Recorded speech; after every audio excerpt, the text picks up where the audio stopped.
in a world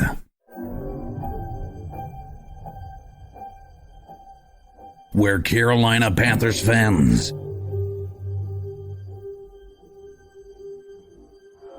have an insatiable thirst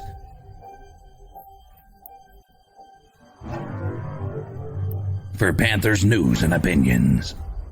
Panther fans unite! My name's Tony Dunn.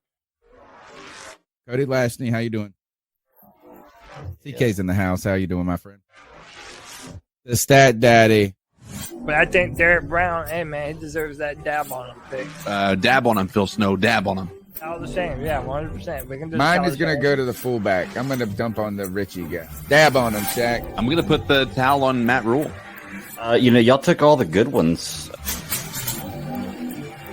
Only one postgame roars ferociously. It's the C3 Panthers postgame show.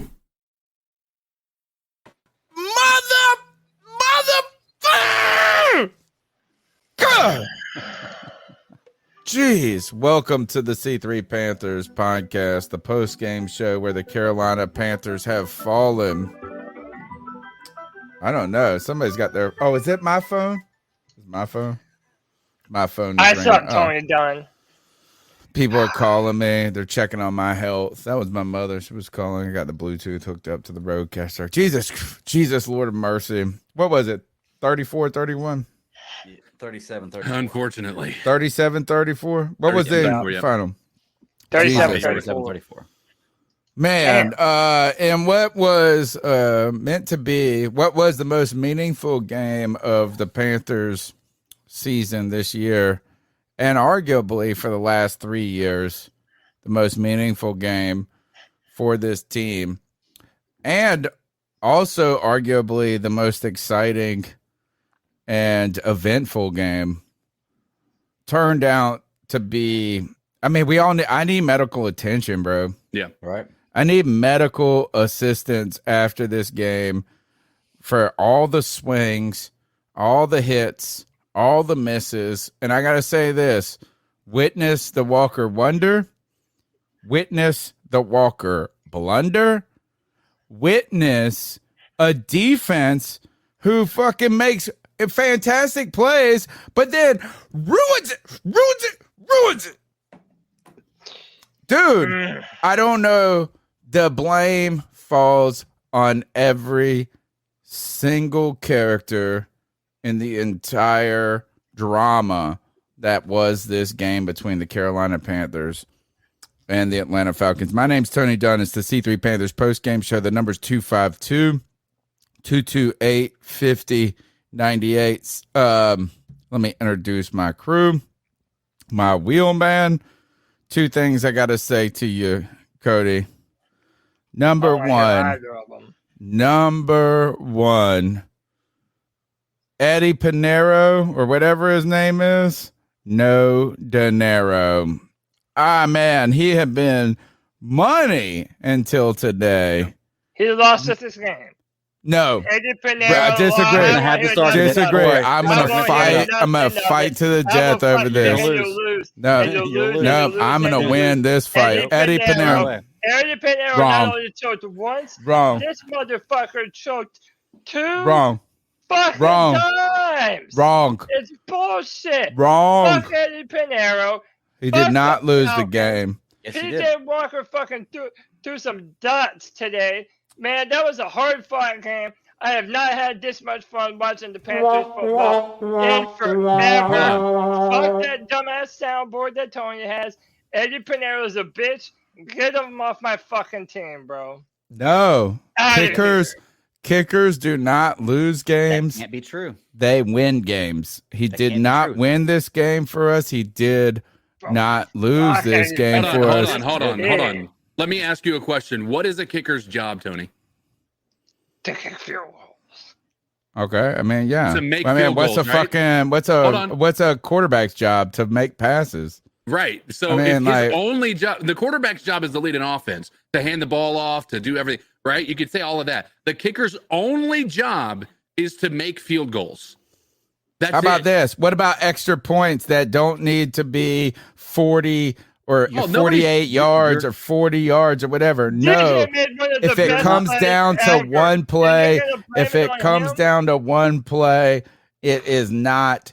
Look, no game comes down to one play, and that you put this on it. Yes, I'm telling you, this guy could have been a hero. He could have been a hero twice in this game, and he wasn't. So I am not. What he did not do is win the game for us. But Exactly. Eddie Pinheiro did not lose the game for this team because PJ made a pick six. There were penalties. There were just as many blown plays that were not Eddie Pinheiro today. I'm telling you this. Kickers win games. PJ They made don't the lose them. longest pass You're of right. a Panther since 2006. Listen, Tony, here's the thing. By definition, okay, you can say you're right. The whole game doesn't matter, and it all comes down to one play. One play at the end of the game. If Eddie Pinheiro makes either the extra point, which I give you, was long and If unfair, DJ Moore doesn't take his fucking helmet off. This is what I'm saying. You can put all that behind you. Even if DJ Moore does that, if Eddie Pinheiro makes these kicks, they win the game. Period. Right. After everything else is done, when it comes down to it, if he makes that kick at the end of the game, they win. So that's what I'm saying. The kicker wins games. He doesn't lose them. He could have been the hero. He could have won the game, but he didn't. Exactly, which means he lost it. No, a loss. No. No, losing a game words, goes man. into penalties. Losing goes into a defense that gives up 30 whatever You're right. points. But when it No, comes down to he didn't one play, when lose it comes the down to game. one play, and He you say failed. this team can win or lose No, the game. he failed to win is it. that one play. No, He I'm sorry, failed man. to win the game. No. He failed to win the game. Which is he exactly did like, not if I get an lose the F, game. So if I get an F on a paper, does that mean I failed to pass the? Yes, the that's project? exactly what it means. So I didn't fail the project. I failed to pass the project. Is that what you're saying? No, That you is a failed to really- pass the class. and I failed. You didn't it, right? Which means lose. I failed the class. That's the only. No, logical well, first of all, explanation. no, that's a terrible analogy because it's not a team sport. But let's move on. Hold on. We're going to come back to this. Don't worry. And I am strong on this opinion. I mean, and it's not that I'm trying to give Pinheiro a pass. That is not what I'm trying to do. What I am trying to say is this, is that kickers win games at the end. They don't lose them. The second thing I want to say is this. Chirp, chirp. Motherfucking Demir Bird.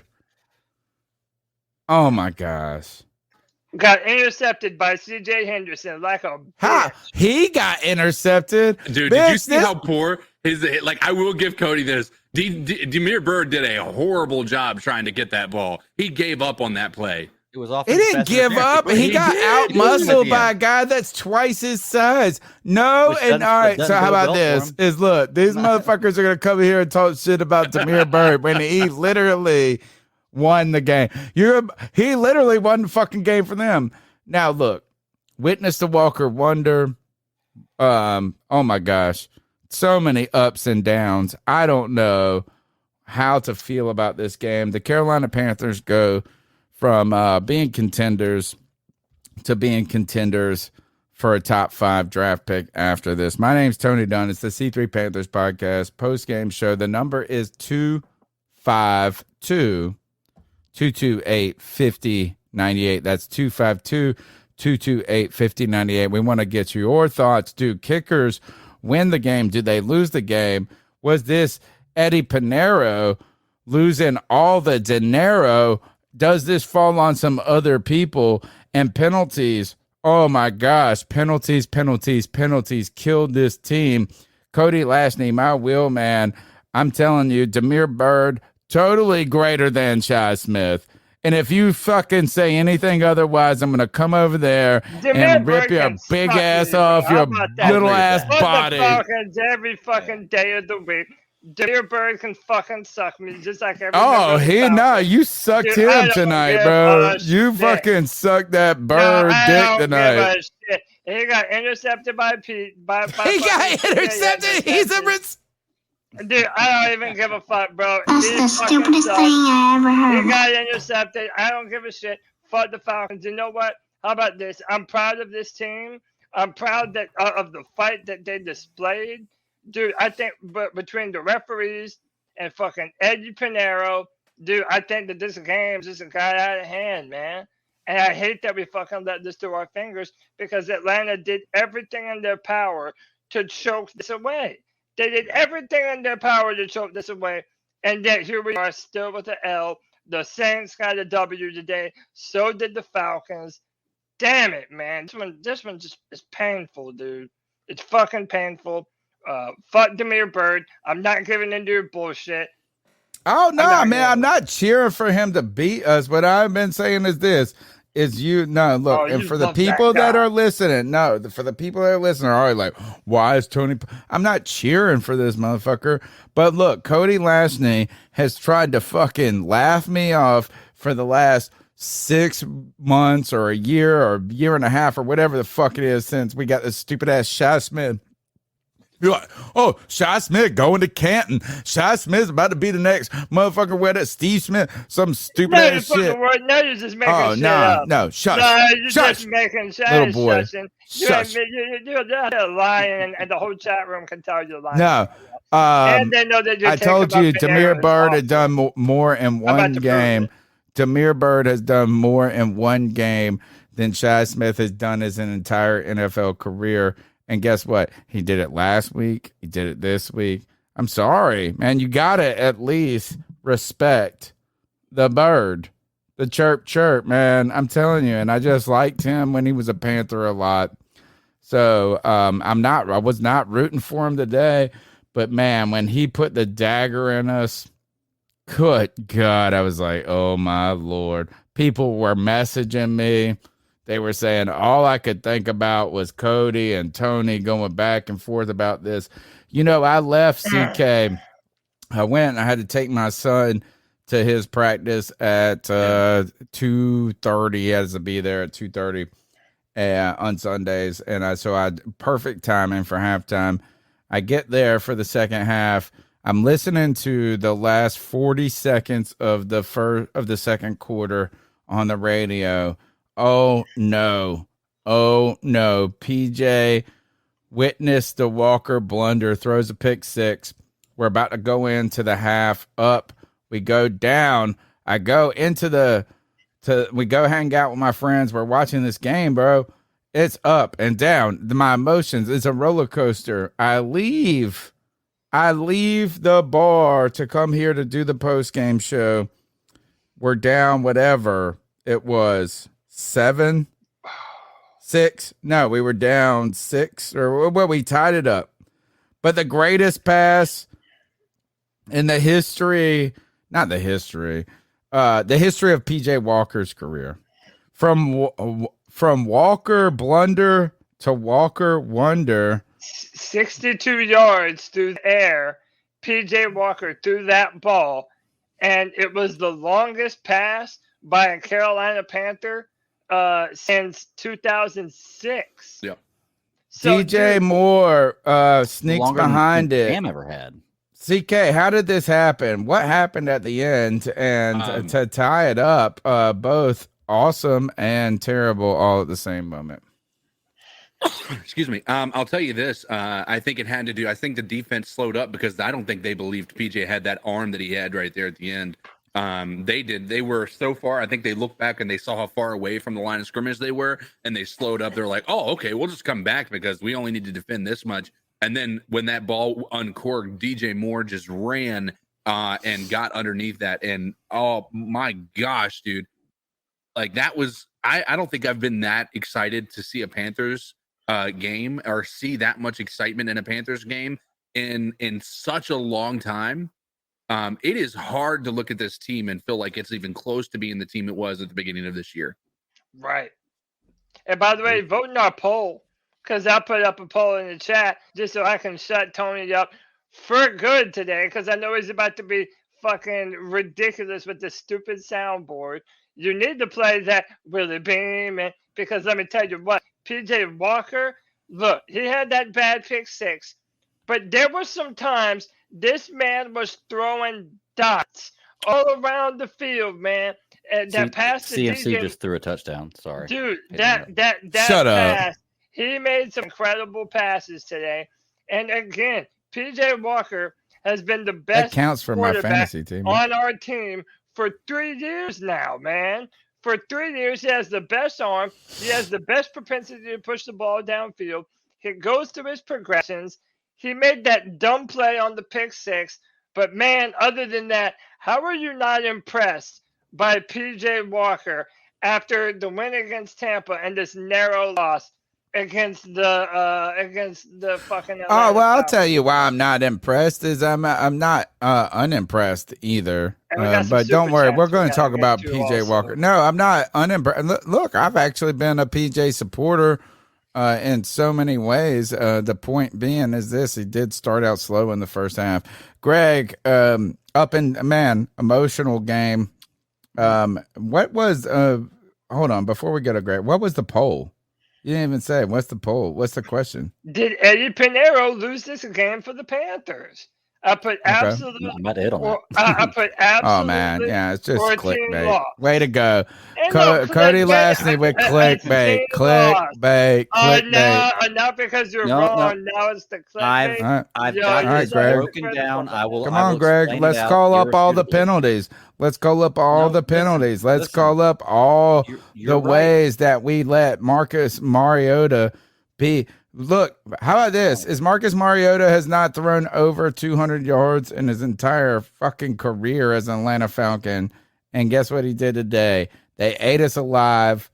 Man, we let Pitts open on like a come on, man. The defense let us actually, you know what? I think the defense lost this game today. Oh, shut You're up. wrong, Tony. Listen, okay. Totally. I get what you're saying, that a kicker missing kicks in a game, you can't blame that on the kicker for the game. No, I mean, you lost, can okay? blame missing a kick. What I'm saying is that if you come down to that, to one play, he can be a hero. But just because it comes down to that one play doesn't excuse him from missing it. Well, like it doesn't mean. No, that I'm just not because it came down to one play, he's excusing not the him reason. from missing it, but you excusing PJ Walker from No, throwing a pick six. I'm not. Because That's 6 points. Here's 7 the points. difference. Here's the difference. After PJ throws that pick six, was the game won or lost? All right, so here, What- I mean, yes, no, was the this game won or this lost? actually No, goes answer his to question, this. man. You gotta answer my No, question. You gotta let me finish. no, Was the game that's won or all lost? about this. If he would have thrown it on the last play of the game, yes. Exactly. So Wait, I that agree no with you. is If that he- each play if he each throws that- play listen, becomes if PJ Walker infinitely throws that no pick what six in exponentially. overtime, yes, PJ Each- Walker is the reason we lost that game. If he throws that pick six in overtime, but he didn't. Pinheiro missed the kick in overtime. That's the difference. Okay. After PJ threw that pick six, there's a lot of game to play. The game may have changed had he not thrown that. You never know what would happen. Can you We not don't say know. that DJ What Moore we- lost this what we- game for us? Won and what- lost it too. No, because you don't know if he'd have made the extra point regardless. I hate to say it, but you don't know if he'd have made Has the he extra point missed regardless. one since? You can't say that with DJ Moore. Mm. What we do know is if Pinheiro would have made that kick in overtime, they would have won that game and the game was over. Therefore, you can deduct that because he missed that kick, he lost the game. He had a chance. No, I to think win what the you're game doing right is You're there this losing with is one ground, that play. Tony. You're With losing one no, ground. play, no, he Yeah. couldn't no, do it. no. Yeah, Again, you're not hilarious. listening to Game. my point. You are not listening to I my get your point. My You're point trying is to add this: everything else into is it. and I he get that. could win. He could have been. He could have won the game for us. Yes, Sure. I but do believe that. I truly believe he could have won the game for us. But I don't think he lost the game for us. Because let's go back and look at the plays that put them in a position to score. All of this, I'm telling you, this defense today allowed a lot of points. Yeah. A lot of points. Sure. And so here, if you wanna have someone, what is it where you get someone that like is that like you just like blame everything on the benefit of the doubt. you want a scapegoat, then there you go.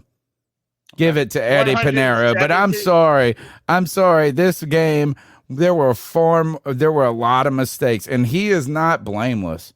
He is Dude, not blameless. He could have won this game. He could have won this game. 175 votes, and 79% of people say absolutely Eddie Pinero Okay, that's lost clickbait. us this game. Clickbait. Hey, No, clickbait. everyone's let me against you. The ask whole you a chat question. room is saying it's against you right Clickbait. now, bro. Can I ask you a question, Tony? Yeah, If please. let's look Then I at this need to from the read other these perspective. donos after this. Okay? Yeah. What did Pinheiro do to help us win? Didn't he make like 2 field goals earlier in the game?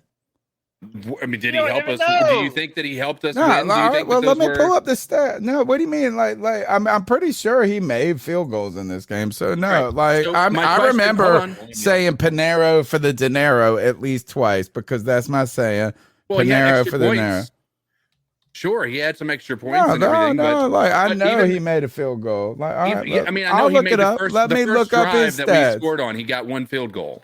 I know that much at least. But here's my reason for asking that. What you can did he also do? you Oh can my also God. look at the defense and say, yes, they shit the bed, but they also had 2 interceptions. They also had stopped them a lot on 3rd down. They did a lot of really positive things. He was 2 for 3 on field goals. So he scored 8 points today. He scored 8 points. He was 2 for 3 on field goals, and he was 2 for 3 on extra points. Sure. So And then like, when what it- did when it he mattered, do? though- Like, he didn't. Like, I mean, look, if you want to find a scapegoat, oh my gosh, let's look. Do you think Sleight he of did a good hand. job This today, is sleight Tony? of hand. No. Do you think he did his job as a kicker today?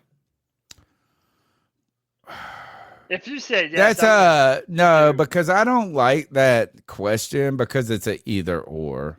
All right. How about That's this? the How about way it this? is. You either do I'm your sorry. job or you don't. No. I mean, Yeah, like, it I is go to that work way. and It is I go that to way. work and I teach a class, and sometimes it's a great class, sometimes it's a good class, sometimes it's a bad class. But I fucking went and did my job. But you know that if Cam Newton threw an interception at the end of the game, everyone in Panther fan base will be fucking blaming him. So if you Oh miss your my gosh. opportunity Tony, to oh my win the gosh. game, it's Y'all 1,000% such bitches. on Tony- you. Everybody's Tony, your against you on this, Tony. And your mindset right now with what you just gave the example with your teaching was everybody gets a trophy mentality. No, Well, I no, showed up. It's I not showed an up, either so it doesn't matter or. if I did good or It's bad. not an I should still get either credit or, for it. son. Time It's out, That's time not out. an what you either just said. or. It's Everybody not time an out. either I'm reading or. some No, you either donations. do your job or you Like, don't. There you know is no what? Is showing first up of all, and he getting did credit do for his it. job. He went. I'm muting everybody. I'm reading donations. Shout out to Avery Stewart. Good man. These are the people that are paying us. Let's go.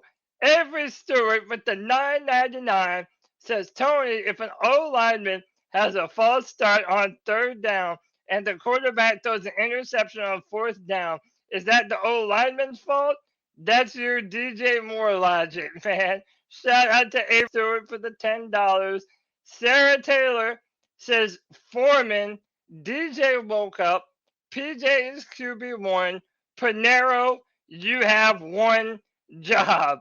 With the $20 love bomb, thanks you, Sarah. White chocolate espresso with the $1.99 says, we all know Cody can't be wrong, Tony. Chirp, chirp. And 19HF says, yes, he did. He had 2 chances to kick a game winner. Also, where was this offense under rule? Yeah, we had all the players and the pieces on our team to be able to do this, and it never got done, man.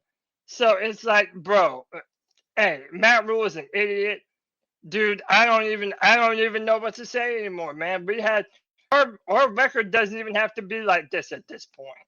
It doesn't even have to be like this, but we're fucking 2-6, and it's embarrassing. It's fucking embarrassing, man.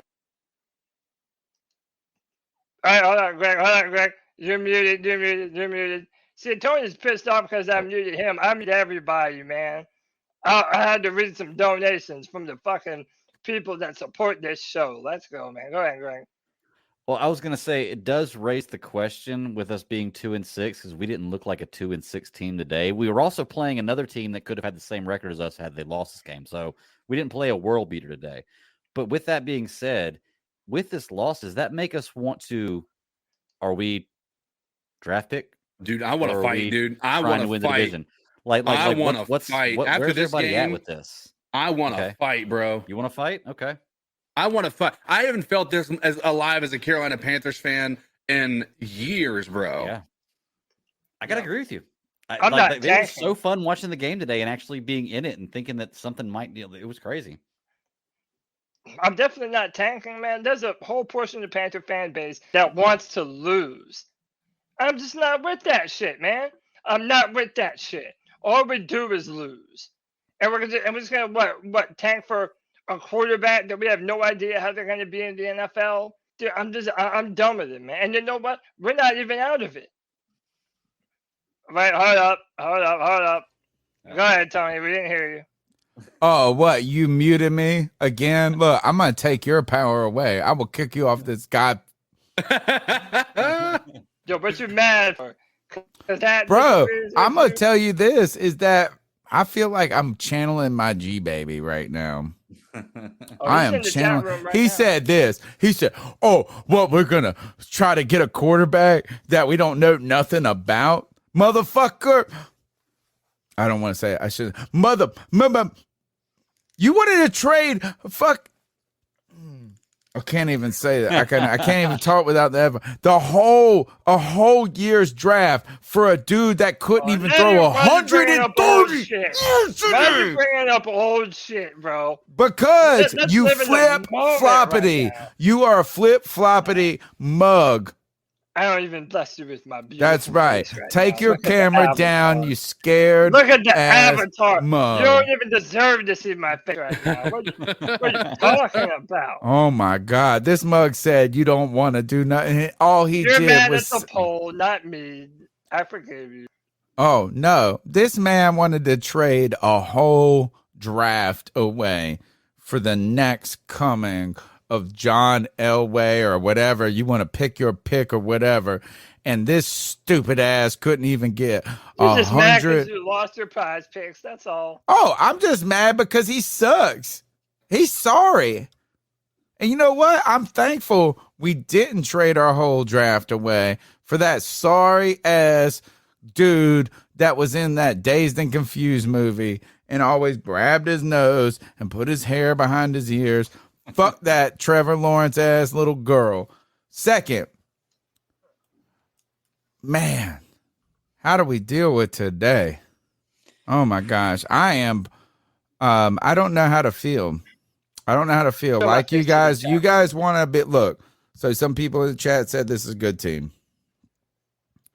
Right? And I mean, really, this team, we have what I believe is again, I said this on the Friday free for all, is that the Panthers have underperformed the talent on their team, and the Falcons have overperformed the talent on their team. And you know what I'm saying? Is like at the end of the day, is that we're not a good team. We're not. I don't know if true, you that'll that. come. That's such a blanket statement. To say No, look, as you are what your record is, all of this, we're not a good team. Today, we didn't find the way to win. We're not a bad, actually, I don't think we're as bad as our record is, but today, man, should have been easy work. It should have been easy work. I don't disagree with that. We were going up against their like third string cornerbacks, and it still felt like we couldn't do much until the end of the game. But I will say this much is we did enough to win the game. We did. Yeah. We did everything we could to win that game in the end. Everything except for, and you can blame DJ Moore too, even if you want to, right? But at the end of the day, DJ, hold on. If DJ, take that out of the equation. If DJ Moore didn't catch that ball, hold on. Let's talk about something real then. If DJ Moore didn't catch that ball, would we have gone into overtime and even had a shot? Nope. Okay, so DJ Moore did more for this team to win the game than Eddie Pinheiro did. Didn't he drop a look ball? At you trying to nitpick. No, I'm pretty sure he dropped a very important pass. He did. No, I'm pretty sure he dropped. This is where I think this is what the point that I'm trying to make is that the blame falls primarily on everyone. Pinheiro. No, it falls on everyone, on every single person.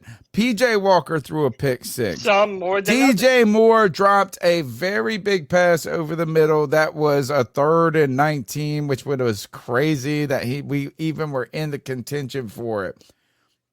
Like I said, the difference is none of those would have ended the game. Pinero's made That's up not for fair ended the because game. in game Yes. theory, no, listen, Greg, in game theory, as each 2023 wasn't a good year for the Carolina Panthers, but I'm trying to make 2024 a better one for myself. Get started on your resolutions with Factor so you're ready for the new year. Factor's ready-to-eat meal delivery takes the stress out of meal planning and sets you up for success in the new year. Skip the grocery stores, prep work, and cooking fatigue. Instead, get chef-crafted, dietitian-approved meals delivered right to your door. With over 35 meals to choose from per week, including keto options, calorie smart, vegan plus veggie, and more, plus over 55 weekly add-ons, you'll have a ton of nutritious and flavorful options to kickstart your resolutions. Skip that overpriced takeout trap. Factor is cheaper and way more delicious than takeout. Get chef-crafted, restaurant-quality meals delivered right to your door, and they're ready to heat and eat in just 2 minutes, which means more time for you.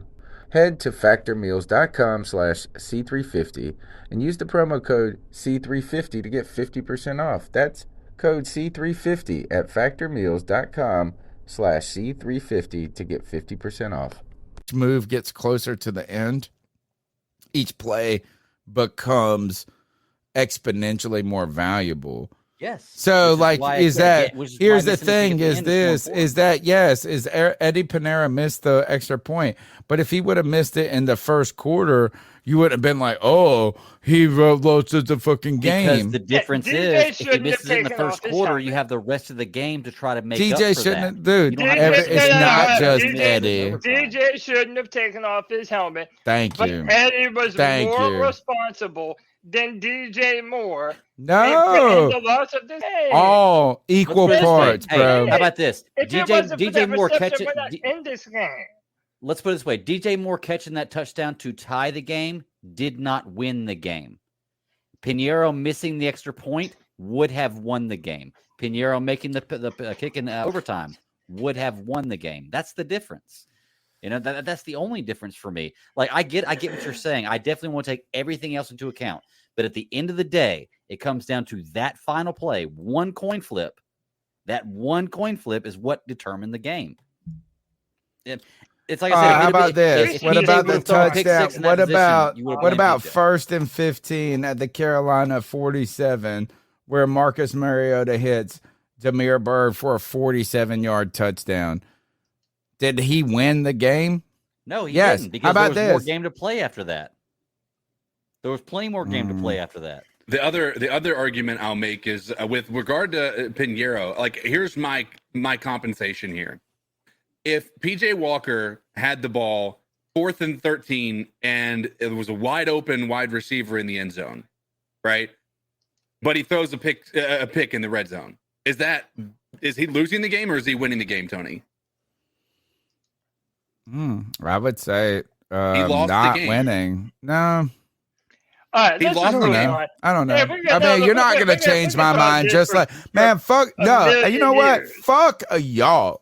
Number one, fuck y'all, because we let Cody get away with all kinds of stupid ass bullshit on this podcast about. He's like, oh, I'm gonna just be like, oh, I love this motherfucker. I think that Shi Smith better didn't lose us the game. Shi Smith didn't lose us the game. Eddie Pinheiro damn sure did, and Damiere Byrd didn't win the game for him. So again, dude, we're gonna have to agree to disagree here. Because how about this? Before I read this super chat, I'm not crunk. That's the problem. I'm not drunk. I wish I would. I'm just mad. Deontay Foreman is a better running back on this team than Christian McCaffrey ever was. Let's go, baby! 3 touchdowns and 3 touchdowns and win the game. Christian McCaffrey never did that his entire time as a Carolina Panther. Not even once. Deontay Foreman is a bell cow running back. This dude is absolutely balling. I love when we're able to run the football. Dude, we have to talk more about Foreman. Near Voss with the $5 love bomb says, can we all just agree that the responsibility for the loss falls on multiple players, But Thank you. But Pinero has the most responsibility for the loss. He's And got the that optics. He's got the true. optics. That is truth. All right. That is 100%. He's the only player that had the ability to end the game with one play. The only player I on the team. told you. I agree. He could have won the game. He didn't lose it. He could have won it. Oh, he fucking lost. He could have won it. That's my point. Kickers can win games. They don't lose them. All right. How about this? The number's 252-228-5098. That's 252-228-5098. Meaningful game for the Carolina Panthers. Look, have you seen a discussion this heated between this crew in a while? I think that's an exciting thing right off the bat. The next thing I need you guys to do, and Cody, Mr. Producer, I'm going to say this. Fuck you, Cody, and your stupid ass Shad Smith shit. But can you put this? And I'm fucking undefeated with your puny ass. Let's go. Can you put the C3 Superfan little thing up? Because look, folks, we need y'all's help. You can be a part of the show. You can support by calling in. You can do the chat. Like, look, there's a great chat. 278 people right now participating in this. We are on our way to 5,000 subscribers. But look, the C3 Super Fans is a way to support this show. Let's take down this comment if we can. I'm going to find it. I had to find it. I'm on it. I know. I was going. Oh, my gosh. You don't know shit. I know way more than you, and the chat room agrees, baby. Oh, my gosh. Let's fucking go, chat. You can become a C3 Super Fan today for just $1.99. You hit the join button down at the bottom. If you're on the iOS and your bougie ass iPhone, what you got to do is you got to open up the browser, get out of the mobile, hit the join button. If you're not a subscriber, you won't see the join button. So subscribe, hit join for $1.99. You can support this show in a kind of, and it's a small way. I'm telling you, it's a one. Look, I want to thank all the people that gave us donations, who were so generous with their money. People giving $20, $10, $5, $1.99 at a time. $1.99 a month is a small way, man.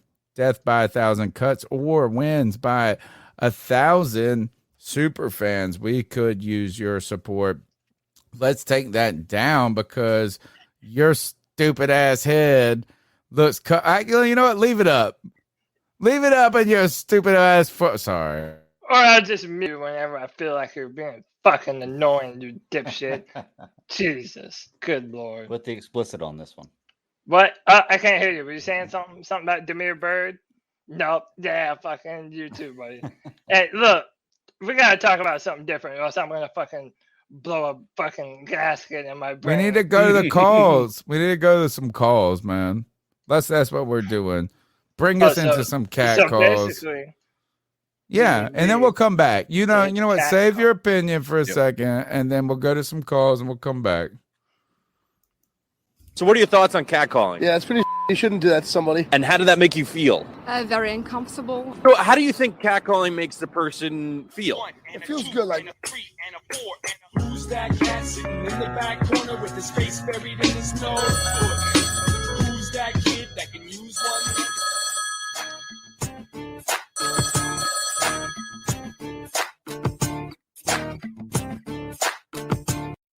And I just want to say keep pounding. And also, Cody, let me give you something to think about. There's a quarterback right in Tennessee, the Tennessee Bowl. He's from Greensboro, North Carolina / Liberty, North Carolina. His name is Allen Hendon Hooker. 2 more weeks, they go up against the Georgia Bulldogs. After that, his stock goes up. Thanks, man. Y'all enjoyed the show. I really enjoyed the show. Thank you. Thank you. Thanks a ton for the call. You know what's wild about this is I saw something where if the NFL season ended tomorrow or today, I guess at this point, or tomorrow, Had the Panthers won, they would be the 16th pick in the draft. And if they lost, they would be the first pick in the draft. This was before some of the games shook out today. Think about that. The swing. We were vying for first place in the division and first in the draft all in one game. Yep. Incredible. Incredible. And then now we got to listen to this stupid ass co-host that I got who says this, the draft is so fucking cool. And then all of a sudden in the one draft where we may get a top 5 pick, he's like, oh, draft boring. What does that even mean? Like, who gives a shit? None of those players, like you all love to tell me about Trevor Lawrence, my golden god of quarterbacks, that, hey, if you can miss on the 1 overall pick, also like a Baker fucking Mayfield, I feel like then, I've heard then hearing why myself. would you even why would you hold your all your hopes on somebody like Bryce Young or CJ Stroud when you've never seen them and you don't know how about the season's not gonna all your end? hopes? How about some of them? Do y'all not think this Panthers team is gonna get some W's at the end of this season? I promise Not you, today. there are more W's on this season. The Carolina Panthers, I'm going to call my shot. I don't think the Panthers are going to be picking top 5.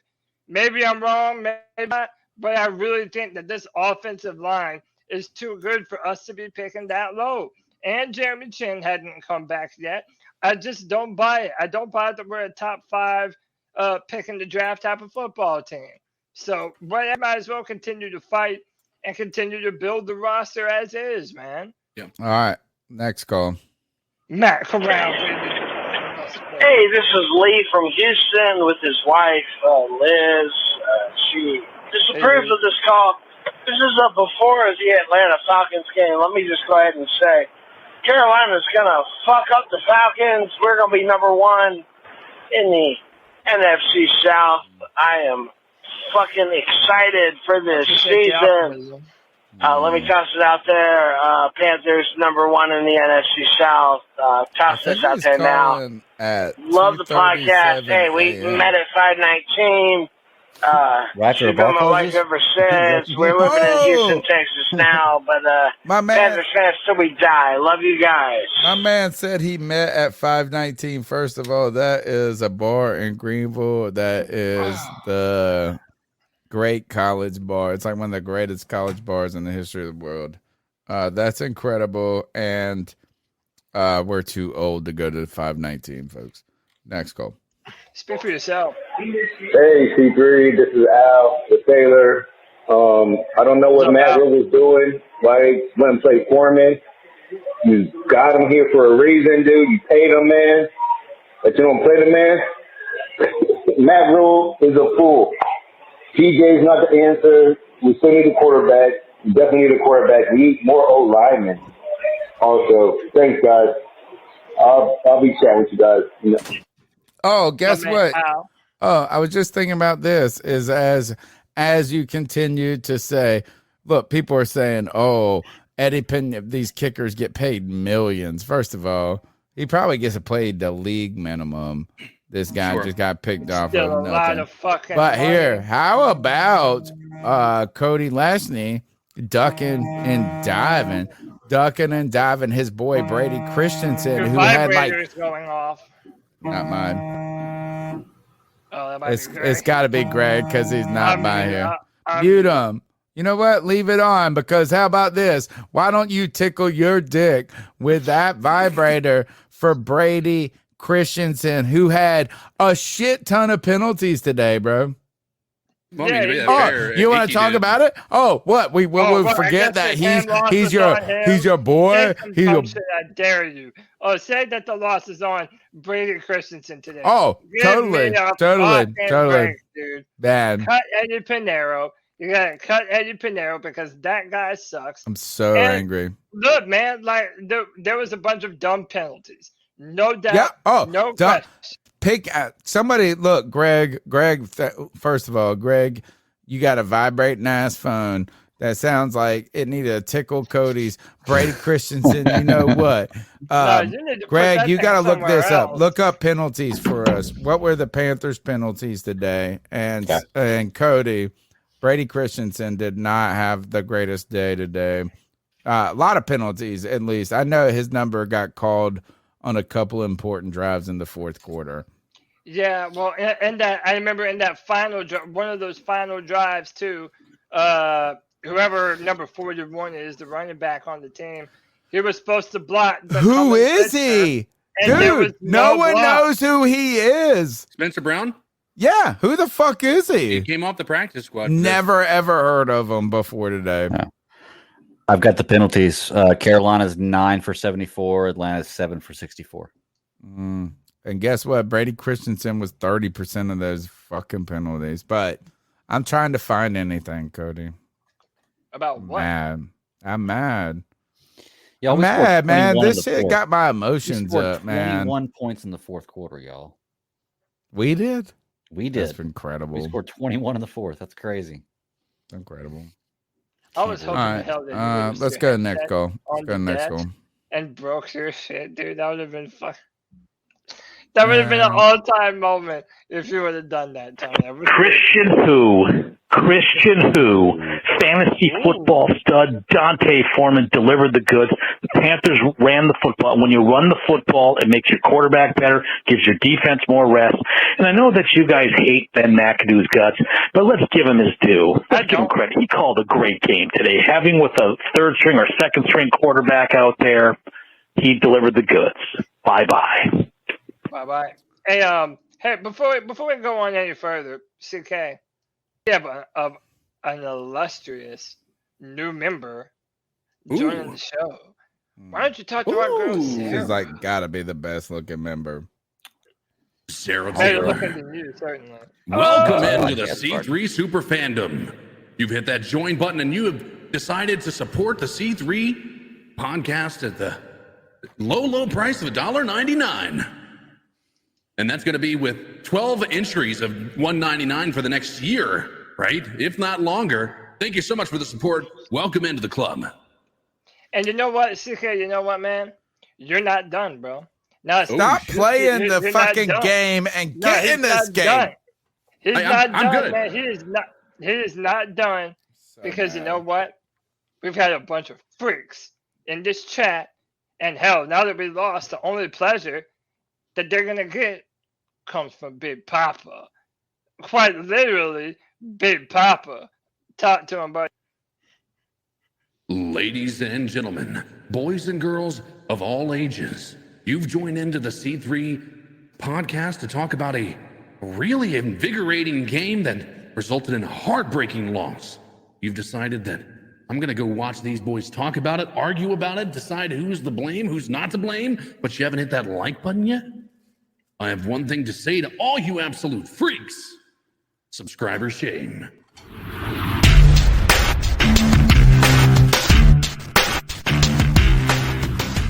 Subscriber shame, 250 strong people, only 106 thumbs up? What is your freaking problem, dude? You know that you need us right now. You need us now more than you ever have, man. Especially after a game like today where there's so much to talk about. You need this therapy session to vent. So hit that like button, hit that subscribe, hit that notification bell so we can whoop up on that YouTube algorithm like I whoop up on Tony's old ass on a regular fucking basis. Hit that like button, y'all. What's up? Chirp, chirp, chirp, chirp. Shitty shy. Fuck that. You know him, right? Look. There's 2 minutes to go. Birds are being held on that fucking bird touchdown. Just play it back. It's bullshit. Look at this. We got, look, he wants some more. Here we go. Bartow. The first time ever not on coaching. Fucking hell. Trade Shaq Thompson. She's up missing fucking tackles everywhere. Trade Brian Burns. He does his spin, he does his this and that, and then farts about. And then fucking DJ Moore cannot fucking catch. It's not just PJ, and that's half. Those overthrows. Where's the leap, the dive, where's the spectacular? It isn't guess fucking who we didn't there. say? Get all the Oh picks my you can God. go I think again. this is before the end of the But game. This is before the end of the game. Yes, Oh, this is before I'm the big so DJ catch. fucking annoyed. This is the most annoyed I've ever been in about 6 years of phoning into you guys. Jesus fucking Christ. We've got some serious players, and then we've got all these sort of superstars, and they're just fucking fucknuts. Bollocks. Oh, man. I mean, it was just a call of Pinheiro. I told you, man, this shit goes on. Look, I am not debating. Look, I am not arguing that Pinheiro could not have won the game. He makes that extra point, win the game. You make that field goal, win the game. That's my whole point. He could have won the game, but he did not lose the game. The game was lost on so many plays, including his. I would rather slam my Including nuts his in plays. a door than hear you Hey, say that over do and you over ever again. feel like that Graham Gano ever lost a game? Of course he does. No, actually, Of go back and course, check don't it. you No, lie I to said me the same right- shit with his stupid ass, too. Don't you lie to me right Stupid now. ass, too. You know I'll pull tape. I'll pull tape. I'll put the go work and in. find it. Do Yeah. it. Because you know what? Because I am a Graham Gano motherfucking hater. I am a hater because I will go after that Super Bowl game. Eddie in that Pinheiro first can't sniff game of Graham 22. Gano's jock strap. How about that? Man, I would fucking take Pinheiro all day over Graham. Dude. But no. Good later. Man, that motherfucker sucks too. Fuck them. Man, heroes or zeros when it comes to kickers. That's just what it comes out to be. The number's 252-228-5098. Who's right here? Oh, 78% of the people want to say that 81%. Cody Lashney is right. 81%. Do you remember when Cody Lashney told you that Shy 366 Smith is the fucking best thing that needs to go to Canton and Demir Bird is a I bum? never said that one time, Yes, dude. you And by the did. way, Next yeah, call. by the I'm way, mute your him. number's I'm muting you. correct. 336 people. I'm loving this show today. Yo, C3 family is D from Sanford, North Carolina. Not even You know I trying. was gonna get on this thing of this buzzer beater. We ain't even talking basketball. We talking football. DJ dropped that pass. We thought all hope was gone, and all of a sudden he's like, we gonna change the whole thing. We gonna win this game. The anxiety, I already don't have no hair, but if I did have some, it would have fell out. There's a little gray in the beard. Today is a beautiful day to be a Panther. I love being a Panther. Shout out to DJ, PJ, and anything else with a J in it. Y'all keep pounding. Thank God that Pinheiro does not have a J in it. Let's go to the next call. The number's 252-228-5098. Podcast brothers, this is G. Cavassier. Man, oh man, what a game. God, I'm so fucking pissed we lost to Atlanta. We was fighting in that fucking game. I would say I'm not mad that we lost that game. You showed some fucking heart, man. DJ Moore, please keep your fucking helmet on for the love of God. Not that on kicker, man. What the fuck is up with him, man? 48 you missed, 38 you missed. Damn it, man. Found it. We played a hell of a fucking game, though, man. Foreman played his fucking heart out. DJ Moore played his fucking heart out, man. Yep. Terrace Marshall played pretty fucking good. PJ played fucking pretty damn good. And even the interception with you know who, the dude I can't fucking stand. We played a good ass fucking game. But you know what? Somebody got to win. Somebody got to lose. Now Atlanta is the top of the NFC South, man. Ain't that a bitch, man? Game. I can't stand playing the motherfuckers, man. The fuck Atlanta. Your boys got lucky as hell. Yeah. Give me your thoughts on that, y'all. There's still Panther pride around this bitch. Keep pounding, baby. Call of the post game for me. G. Cavassier bringing it. I want to bring this up. 2 referendums that I found on. I will enter this into evidence, Your Honor. Your Honor, and maybe I should are the bottom two on this screen? Is it me versus Cody every week? Maybe it is. Your Honor, I would like to enter into evidence Bradley Bozeman and Terrace Marshall Jr. as Exhibit A and B on the Matt Rule referendum. Yep. Case closed. Thank you. Yep. How about this? And I was thinking about this, Cody, is what does it mean to practice bad? What? You know what I'm saying? He doesn't practice well is what Matt Rule ultimately told us about Terrace Marshall Jr. What does that fucking mean? He didn't bring his notebook? Because you remember he was always like, you got to take notes. You got to take notes. You got to take notes. This motherfucker looks the part. And the note taker to me, he just never got a chance. He never got reps. He never got a chance. I know. I agree. And dude, we're agreeing. That is an indictment on how dumb Matt Rule was. But dude, now that's old news. You don't know that Matt Rule was the dumbest head coach in the NFL. Dude, maybe you ate paint chips as a children. I don't know. But maybe I did, bitch. I'm positive you did. But what I'm saying is, dude, this team, especially this offensive line, I know you want to shit on Brady Christensen for all the penalties, but as a pass I'm just saying it contributed. I like him. Protecting offensive line, this is one of the best lines that I've ever seen. Who's been telling you that, motherfucker? O-line. I've been telling you that, motherfucker. I've been telling you first. Nah, get that dumb shit out of here. No, I've been telling you this was this Panthers offensive line has been the best, arguably, since 2015. And you know what? To be honest, the 2015 line wasn't even fantastic. They slowed down after week 12 a lot. I'm telling you, this is the best Panthers offensive line we've seen since 2015. I will say that. But we're doing great. CK has to leave us. He has to go play caretaker. Buddy, no, he's got to go play video games. No, legitimately have to go to the grocery store and get some soup and everything for the family. Well, then come back. We'll still be here later. All right, guys. All right, talk to you later. Crazy. No, Terrace Marshall Jr. Kind of blue balls for me, though. I put this out is God, he looks like he's about to be great, and then he isn't. And he almost makes some great catches. He needs I'll take him over Robbie any day of the week. Oh, amen. How about that?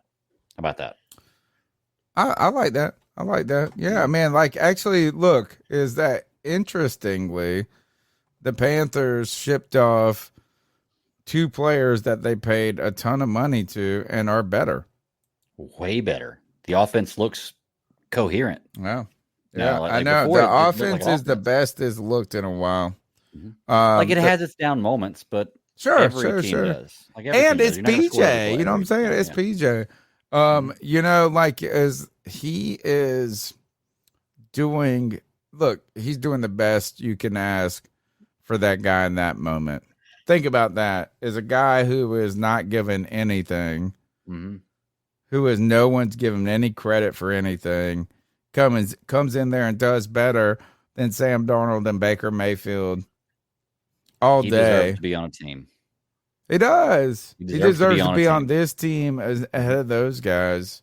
Right. Good gosh, man. Up and down. Emotionally, I am distraught, Cody. I think that's what part of this is that when's the last time we got this amped? I couldn't tell you. Think about that. Yeah. That's what I've been saying to everyone. Oh, God. That's now he's going to toot his own horn. Toot your own fucking horn. For them. Now, all of a sudden, out of nowhere, this team has all this fight that we've never seen before. Dude, it's 100% because of Steve Wilkes and the leadership that he got and the explosive playmaking that PJ Walker shows in these football games. That's an interesting point. He makes some dumb plays from time to time. I have no question. Pick six, but other pick than six. that, there was some dots that PJ Walker threw Incredible. on a line, on a frozen rope. And last week too. And by the way, how about there's almost nothing, especially after seeing the start of this year and last year, there is nothing that PJ could do to make me want to bench him and go back to Baker Mayfield. I swear on everything. Totally. We're not going to argue about that. We will not argue about that. If PJ plays the first half like he played the second half in this game, we may break 50 points this game, to be truly honest with you. He had a tough first half. He did not start out well. The defense gave him an opportunity. Look, the defense played well enough, or actually it played great in the first half, to where it allowed PJ to suck it up. You know what? And the defense did that for the first 4 games for Baker, too.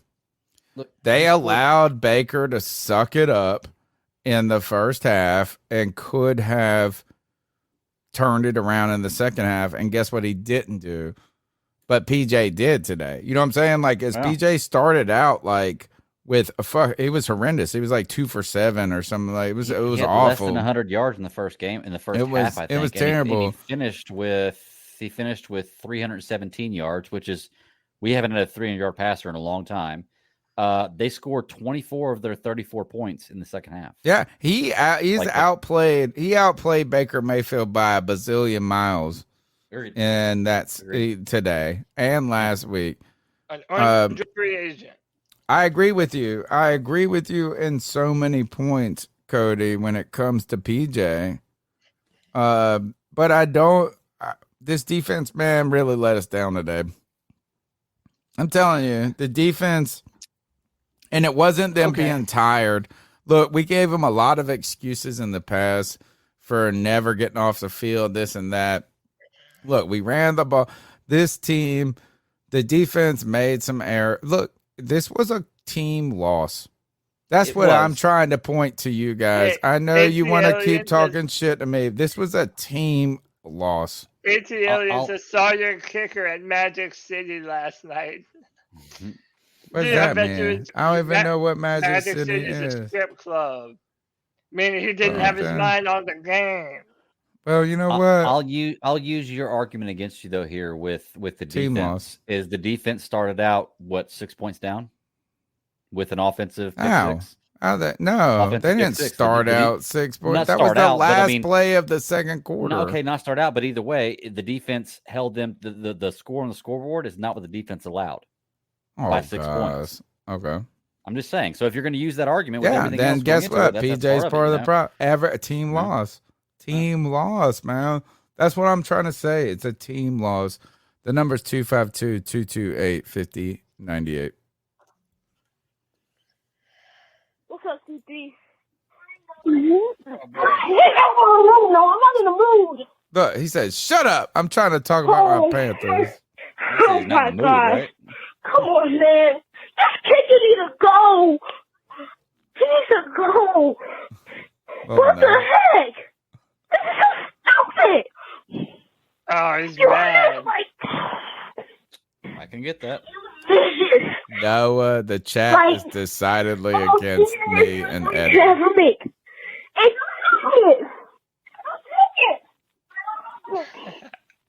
Yo, he's so mad I can't hear him.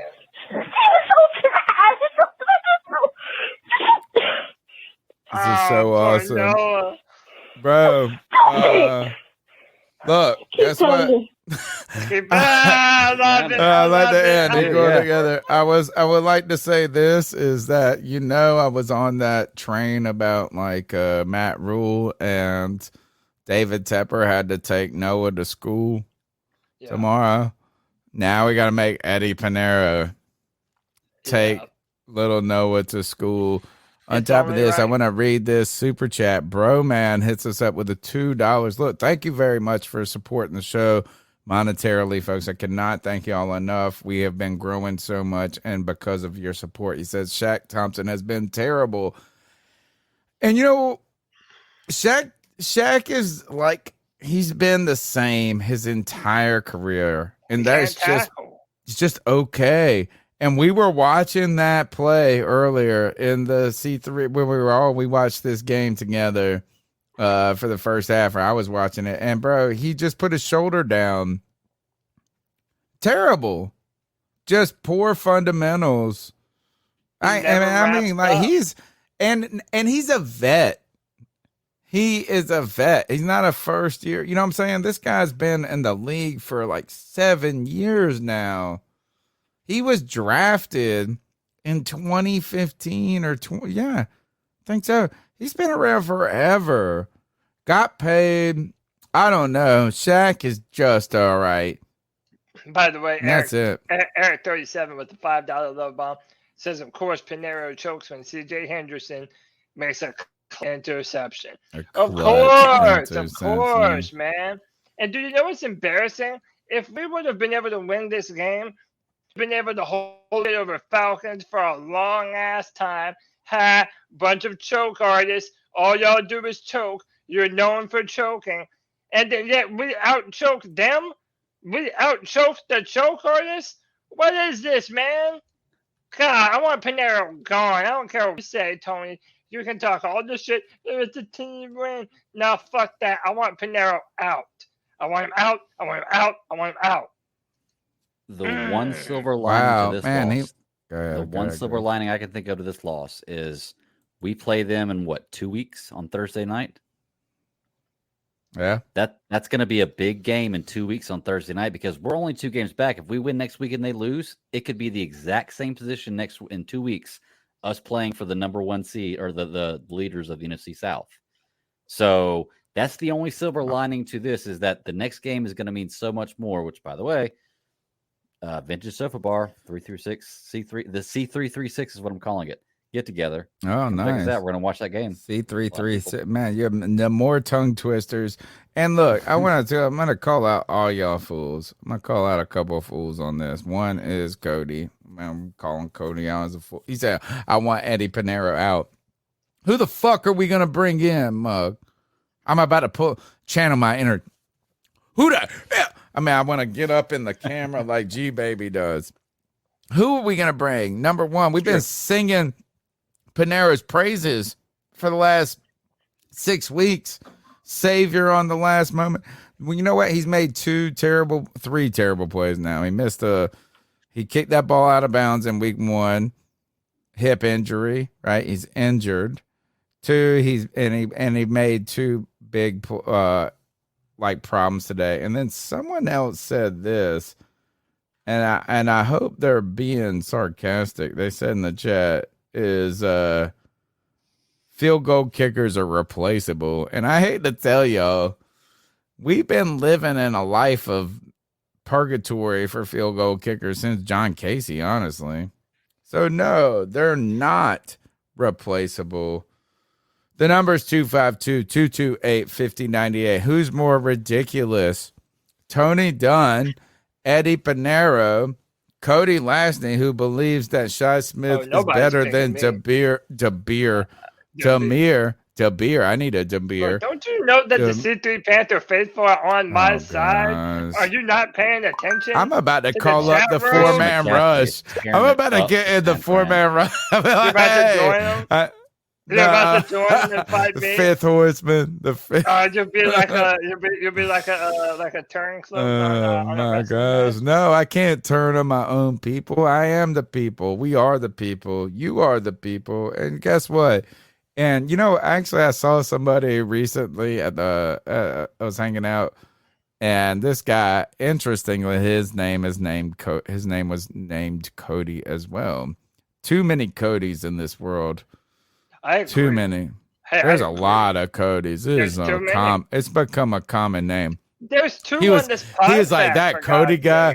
He goes, that Cody guy makes your show off. And he was just railing on you. And I was like, bro. In person? I was like, dude, I saw him recently. And his name was Cody, which is the crazy irony of it. It was jealous. He's a jealous little bitch. That's fine. No, I stuck up for you. Totally. And the point is that I do think it's good to have a diversity of opinions. on the podcast. I think if we all just echo chambered each other, and look, I give credit to Cody for this, is my man. Why do we have the die on this hill emoji for the C3 super fans? Because I'll fight about my It's because shit. you dig in, whether you're right or wrong.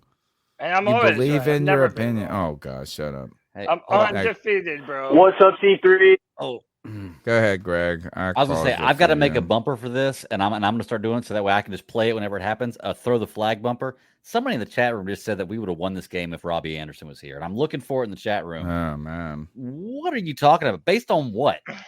Based on what will we have won this game if Robbie Anderson was here? Oh my gosh, throw the flag. Like I'm making a bumper for that right now. all right. Next call. Goodness gracious. What's up, C3? It's Anthony from Charlotte. Just watched that game-losing kick. Wow. Eddie Pinheiro, terrible game. PJ Walker, what the hell? This guy is like on some drugs, dude. He's like throwing 60-yard bombs from his left. DJ Moore sold the game, though. Listen, guys, great game, all right? But that's the fucking Falcons. And this is why I wasn't optimistic after last week's win. We always win a game like this. In 2009, we beat the 14-2 Minnesota Vikings. Did it matter? No. This year, we beat Tom Brady. Did it matter? No. This week, we get embarrassed by the Atlanta shit Falcons. This is what I'm trying to say. Take it week by week. Don't get your hopes up, Panther Nation. That's all I got to say. Anthony from Charlotte, C3, y'all are the bomb.com. Keep on pounding. Keep pounding. I mean, look, I don't blame someone to be like, hey, you have to take it week to week. Because I get it, man. Because then stuff like this happens. And yet again, you don't know if we're tanking or not. Or like, are we going to be at the bottom of the barrel? Or are we actually contending for this division? The fact of the matter, Greg, is this question is not about to go away. Because the division is absolutely bad enough that we're still within shooting distance. Regardless of what anyone believes, the Panther is still in shooting distance of being at the top of this division. So if that's still the case, if there is meaningful football left to be played, I'm not giving up on my fucking team, bro. The motto is keep pounding. And some of y'all fools must have forgot that shit. I just fear that we're going to spend the whole season just on the cusp of being that team and fall short at the end and then just be in a position where it's like, well, what the hell do we do? You know? It's tough because I want Steve Wilkes to win the job, and if we lose, then I'd feel like it's not going to happen. But if we win, it puts us in a shitty position. I don't know what to do. This actually, maybe we can find a happy medium between losing and winning, and that is, imagine if every game is this exciting and we lose all of them. Like we still get the number one draft pick, and we had an exciting ass afternoon. That was the point. To me, Lord, I don't like this whole bullshit, man. Y'all gotta call Cody out on this shit. It's like, oh, I'm with my team. Keep pounding. No, bro, you were institutionally tanking for the last 2 years, and now you're like, oh, I want to fight to the end. Yeah, man. because I knew the don't let this motherfucker. And some good quarterbacks in this draft. I don't think this quarterback draft is as good as people say that it is. Oh, speaking of, how's Malik Willis doing today? Malik Willis is starting. I picked him up, y'all. I picked him up because I'm struggling in my fantasy. No, I'm actually doing well in my fantasy league, but my quarterback position is the weakest position, strangely, because Russell Wilson is a bum. Is this the one I'm in with you or a different one? No, different one. But I went after Malik Willis today, just as like, you know what I'm saying, deep on the roster. Not like to start. Interested though. But again, this is why I will defend my boy Cody Lashney to the death, is that he has real opinions and he believes in them. And it's not always just what the school of fish do. Is think about that, is that everybody told us for 2 years that this last year's draft, weak class. And they always say that. Y'all love to look. There's always these people, and that this one's so great, so great. I watched CJ Stroud play yesterday. I don't know if he's going to be bad or good or whatever, but I didn't just look at him and go, oh my God, this mug is nasty as shit. I didn't. I looked at Justin Fields and thought he would be better. You know what I'm saying? Like it just eye test. Anyway, I appreciate Cody. I appreciate you for that opinions. Those opinions, though. Even though walking into next year with PJ Walker and Matt Corral off of injury would be malpractice, the number is 252-228-1598. Let's go to the next call. Hey, guys. It's Joey the Blind Panther, a.k.a. the growl that makes him howl. Holy shit, what a weird game. It was such a nail biter, but it was also really fun. And come on, man. Like, I know how hard it is, like, not to celebrate. But damn, it's just like, we were trying so hard. Like, we were laughing in the face of the football gods so much. And the football gods won because they always do. But did we ever give them a run for their money? And if we're going to play like this in the future, we're a good team. I don't care what anybody says. It would be a heartbreaking loss, but I don't know if it's that heartbreaking. I mean, it's so weird. Usually a loss like this would be heartbreaking, but in our circumstances, we never expected to be doing anything like this. We never expected to be in this situation. We expected to be just dead in the water. And it's like playing with house money. And if we were living up to our expectations that we had in week 1, this would be the heartbreaker of all heartbreakers. This was, without a doubt, the craziest game I've watched in years, maybe ever. Oh, wow. Anyway, guys. Wow. Great call. Let's keep rolling. Uh-huh. Mm-hmm. Oh, boy. Uh-huh. Mm-hmm. And all you bitches stay on that fucking PJ side. Mm-hmm. Tony, you know who this is. Mm-hmm. Hey. You know who the fuck it is. All y'all, stay on the tip of that dick. That's all I gotta fucking say. Shout out to fucking CJ Henderson and Dante Jackson playing a solid game. But the fire sale starts now. It's time to trade all these motherfuckers now. No fucking excuses. Cody back. Oh boy, I got a lot for you today, baby. I got a lot for you today. I've ever heard, bro. I need a couple of calls, man. Just give me a couple of calls because I'm coming for all these motherfuckers. Okay? I'm coming for all you bitches. I'm coming for all you bitches, bro. I got so much shit on the Friday free for all. Baby Pickle, where you at, motherfucker? Where you at, baby little pickle? Yeah. Tiny pickle. It's time to do a complete rebuild. Everyone's fired.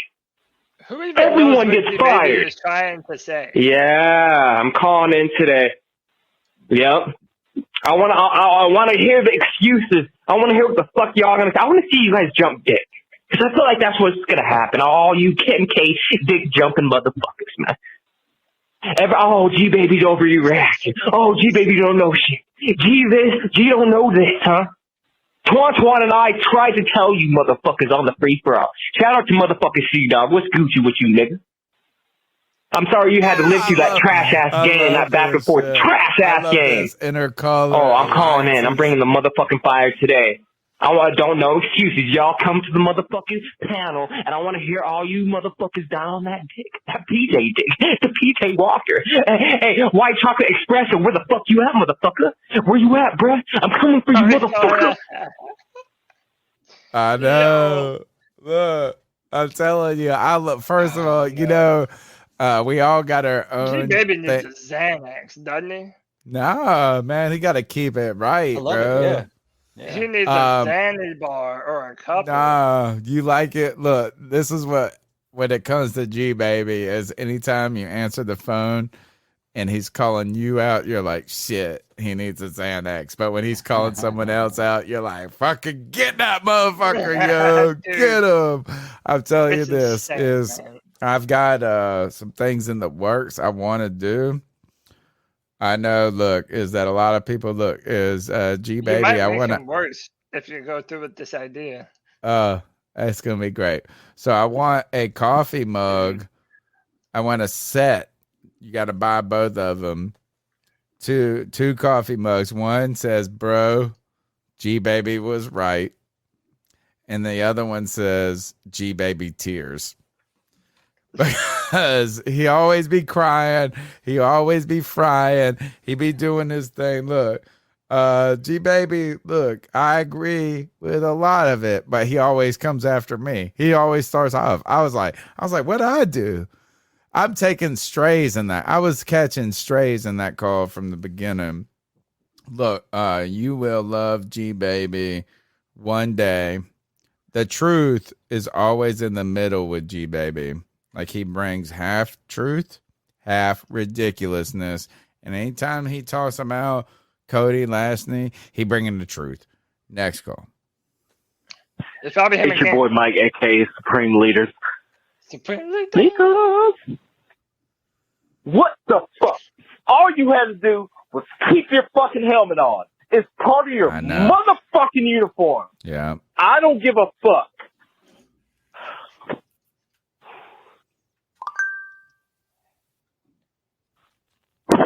Now, was that it, or is this? Oh man! Oh, sorry, bad language. Oh, I'm trying to. This is Mike. Trying to keep it PG for the kids.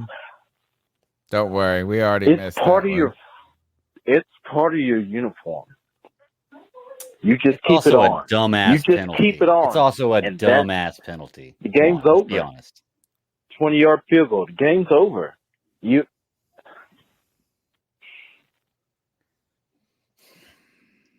That's the call. And this is my point. Go back to KG73's, my boy. I still remember this. I'd be like, Tony, you on fire. I hope you remember that. You're on fire. Going back up, he said this is Eddie Pinero didn't win the game. You play to win the game. And he didn't win the game. That's my point.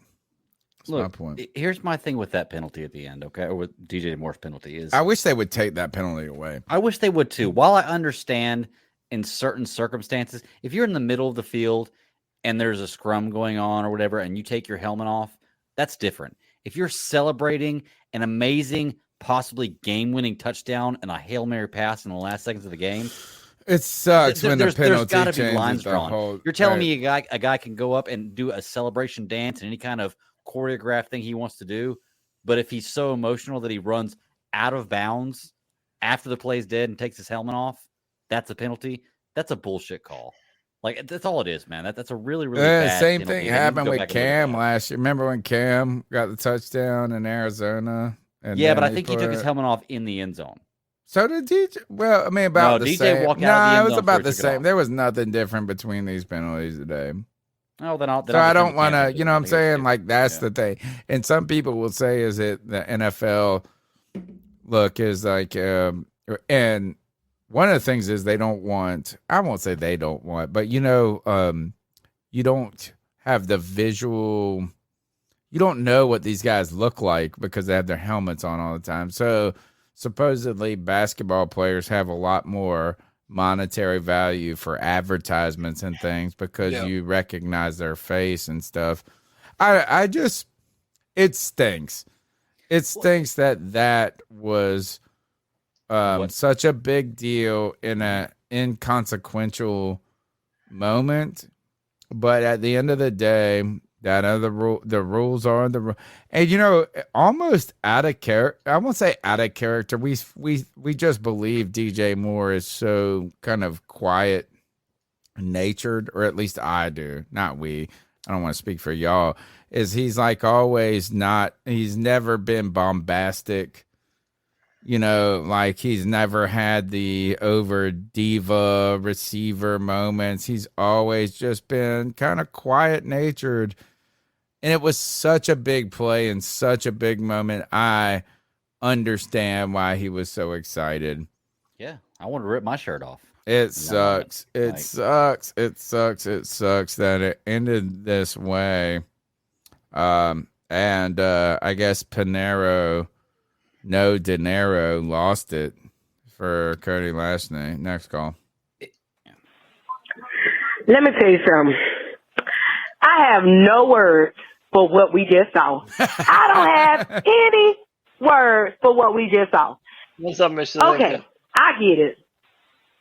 The defense, I don't know what was happening in spots. It's like, I don't understand. But I think the disappointment at the end of the day for me is even after the whole, everybody said, PJ and them going to have to get out there. They offensively, as much as PJ was out there making a mess and doing a whole bunch of stuff, when he needed to make big moments happen, he made big moments happen. And you got to give him that, okay? Oh, and we yeah. saw more life out of this offense in the last 2 weeks than we've seen all year. And I say you stick with PJ at this point because I feel like, listen, he don't quit. And yeah, he made a couple mistakes, but I'm telling you, the life that I've seen in this offense and that running game has been, where has it been all year? The other thing that I'm saying is that what's crazy to me is the kicker had two tries. Like, you only get to kick about 4 or 5 if you're lucky a game. They pay you millions. They pay you the big bucks to make it when it counts. And not did it once. He did it twice. And the thing is this isn't the first game he's done it in. So that tells me that our kicker can't handle the pressure. Yeah, so we need to get a kicker Yeah, in here it that can is. handle the pressure because Cleveland game obviously too, right? Eddie Pinheiro can't do it. Woo, I'm trying to tell y'all, there is no reason why we shouldn't have won that game in Atlanta today. I don't know why, but whatever. Y'all, they got nerves all. I didn't think about No, that. I'm sure We they would could. have won in Cleveland too. We would have 2 more wins right now if Panero would have made his kicks. Yo, We would have 2 more wins. Fire. We would be the undisputed #1 team in the NFC South. Why? and Was have it a week chance. one? What It week? was week 1. Week one. Who we play? Week We one. played Cleveland, and he missed the game with a field goal. Remember? All right. Yeah. So Shout two out to kicks. Salika, He's man. cost us Everything she 2 said games was this right. season. She has a great. She always great brings call. the heat. She brings the heat. Yeah. Next call. Skunk Ape Mysteries here. Overall, I thought it was a pretty good game. DJ Moore should be penalized or fined for taking his helmet off by the Panthers, but fire the fucking kicker. All right. Well, find one guy, fire the next guy. The number's 252-228-5098. Look at this. 255 strong. The calls are going strong.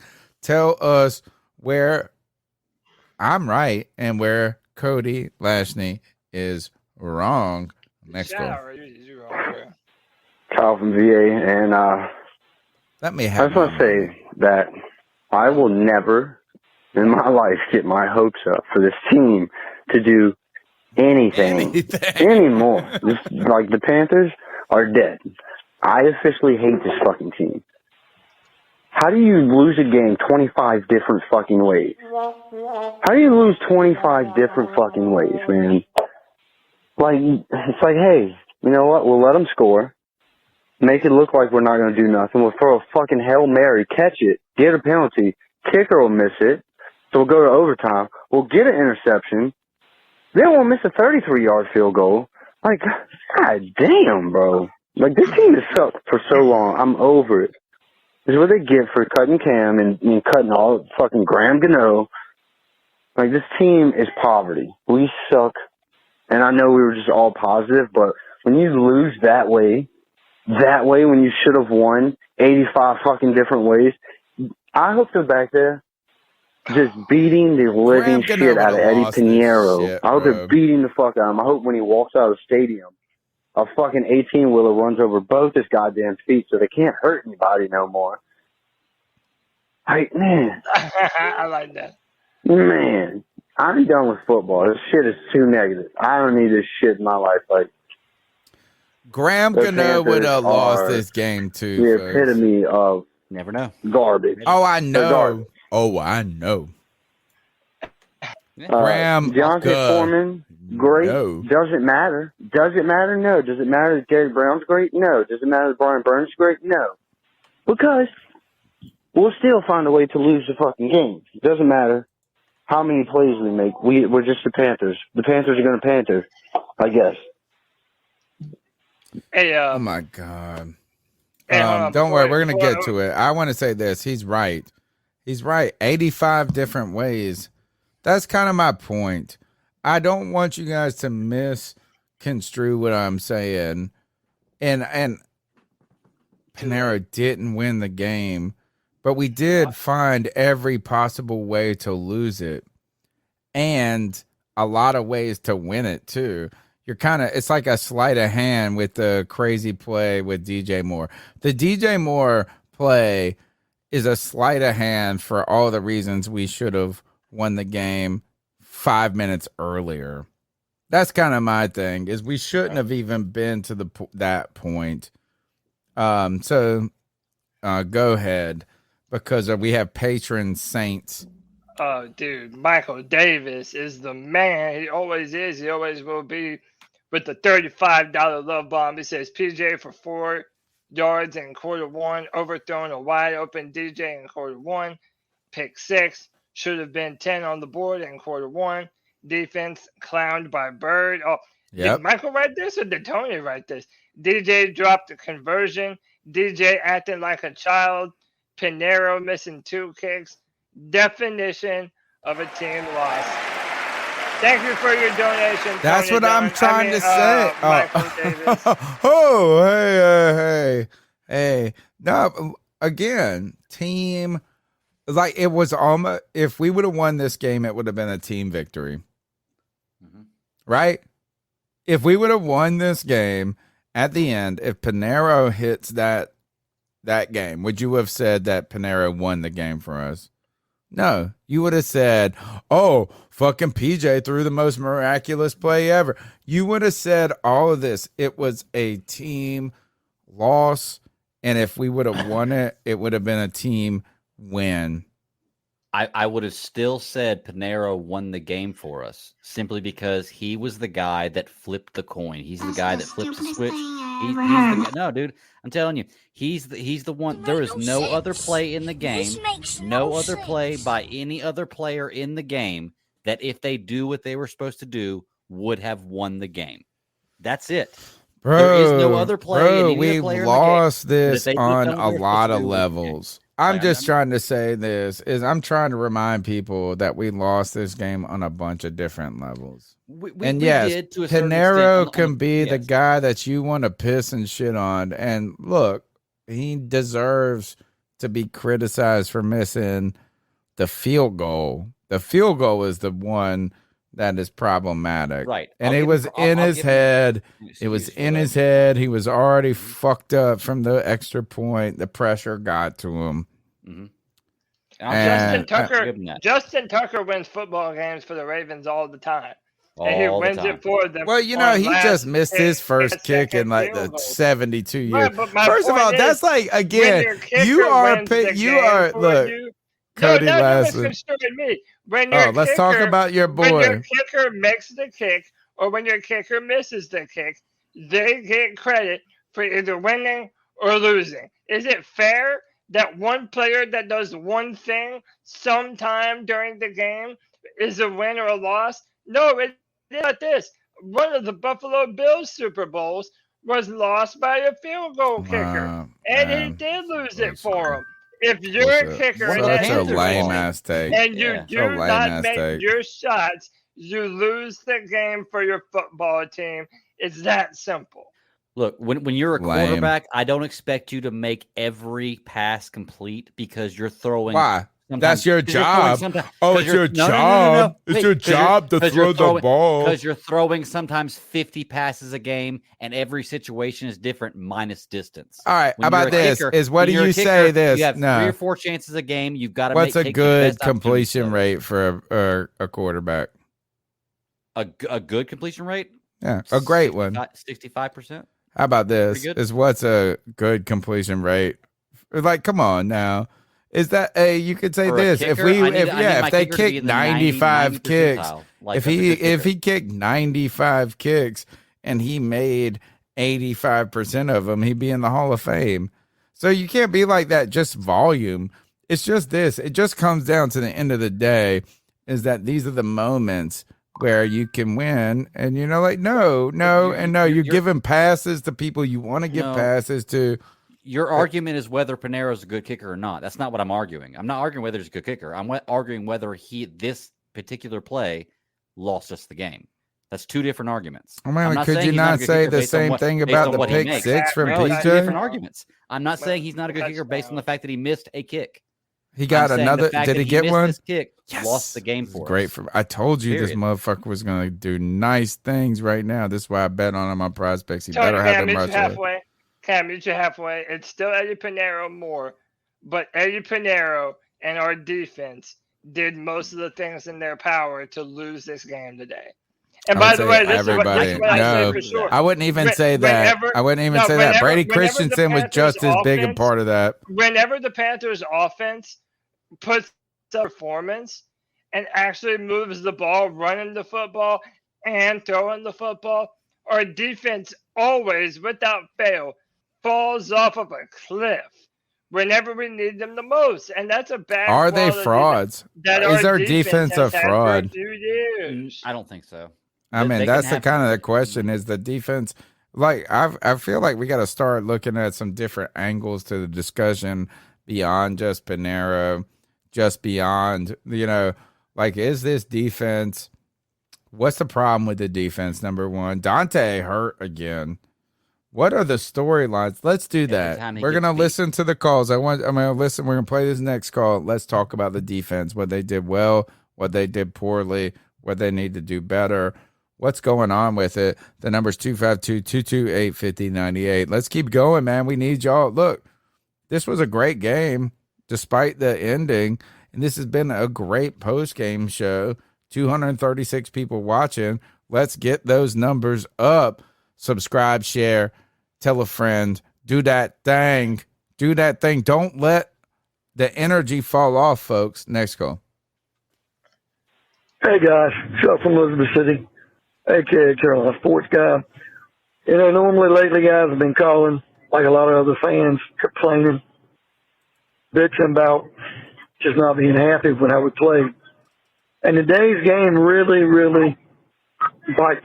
It sucks. It's hard to swallow. But I'm trying to be positive because I actually saw a team trying to play. It was an entertaining game. I saw some highlights on the defense. C.J. Henderson looked good for a change. Of course, P.J. Walker played incredible. He played good. DJ Moore, barring the the penalty he got on the last touchdown, game could have went either way. And it sucks to be on the losing side, but I'm at least entertained by watching them play. They were at least in the game. And, yeah, it's a game we should have won. We should be in first place right now. But it sure beats watching them play like this than whatever the hell Matt Rule had on the field. Even better than what Ron Rivera had on the field. I just wanted to say, guys, it's just good to have decent football back. It just sucks that we ended up on the short end of a stick because of some miscues that should have been preventable. All right, thanks, Chuck. Next call. Yes, kickers do win games. That kicker would have won the game. I would like to argue my point. Y'all need to get me on there because y'all tripping saying that DJ Moore lost the game. If he can't hit a damn field goal, he can't hit a field goal. So it needs to be, that dude needs to go. Pinheiro needs to go. All right. Thanks for the call. Next call.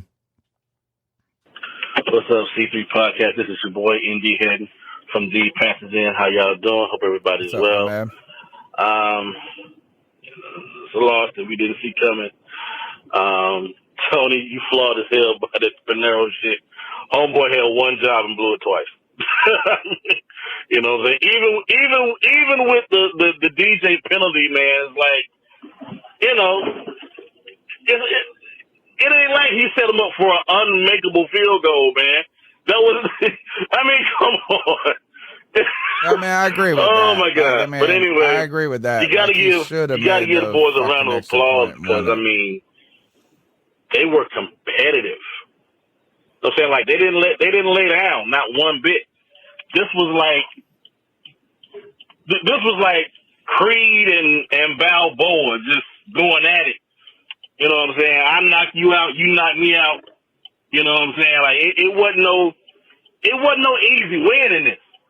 You know, we didn't just lay down and take it. We were formidable. That's what I'm tripping off of. For the last 2 weeks, we ain't been nothing to play around with.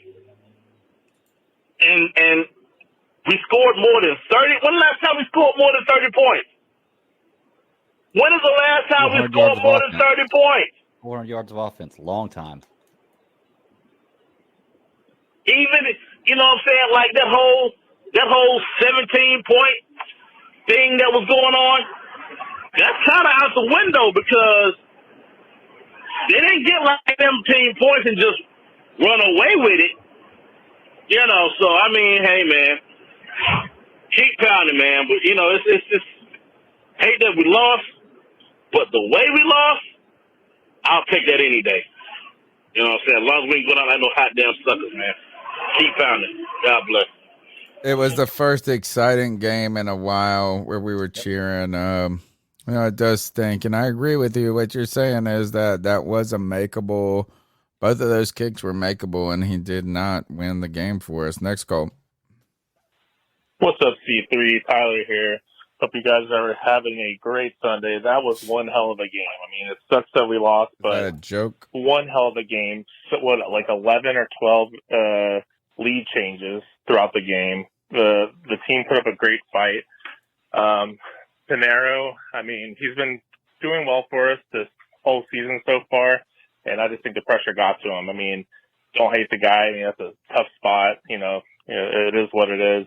Penalties were horrible this game. We were really hurting ourselves with penalties. That's a real issue. KJ Henderson giving up the big touchdown to Demir Bird. I'm sorry, Cody. Demir Bird is way better than Shi Smith. Way better. Anyways, but KJ Henderson did have that interception, you know, to kind of redeem himself. I thought Dante Foreman did amazing. Bullshit. And I don't think we're missing Christian McCaffrey whatsoever. I mean, miss him as a great player, but as far as the running game is concerned, we are doing amazing. I think that's going to be our running back moving forward. We have to extend Dante Foreman. But whoever that backup was that was replacing Chuba Hubbard, that one play, that guy needs to be off the team. That was horrible. PJ, I thought had a really good game. I mean, he made a great big mistake with the interception for a touchdown, but I thought he kind of was a little inaccurate at first, but then he kind of got in a rhythm and get more confident. He looked really good. I think we should pay him to be a backup. I think he's doing well. And I thought Terrace Marshall Jr., he's getting more touches. He's doing better. That's what I want to see. Even though this is a tough loss and we wanted to win for, you know, to win this game to be on top of the division. These are the type of games I want to see. It sucks that we lost, but I want to see fight. I want to see these players play. I want to see younger players continue to develop. I mean, it still sucks that we lost. We're 2-6, but I want to see we're a quarterback away, guys. We're literally a quarterback away and a defensive end away, I think. Tell me what you guys think about the game. Talk back in the corral. Hope you guys have a great day. Thank see you you. next Sunday. Good call. Let's keep rocking. Diesel Drew here.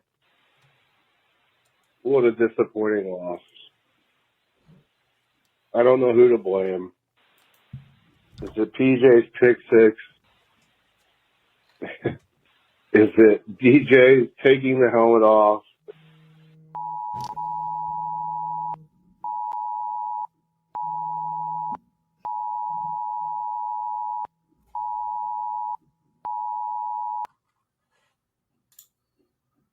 Ashboro, NC Amber Alert.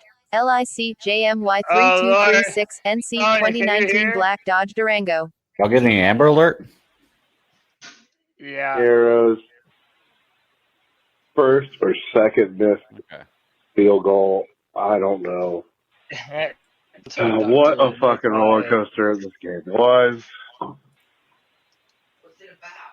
I'll tell you what hurts worse is I'm texting back and forth the whole time with a buddy of mine who's a Falcons fan, and it was, I told you so, followed by, oh my God, you're wrong.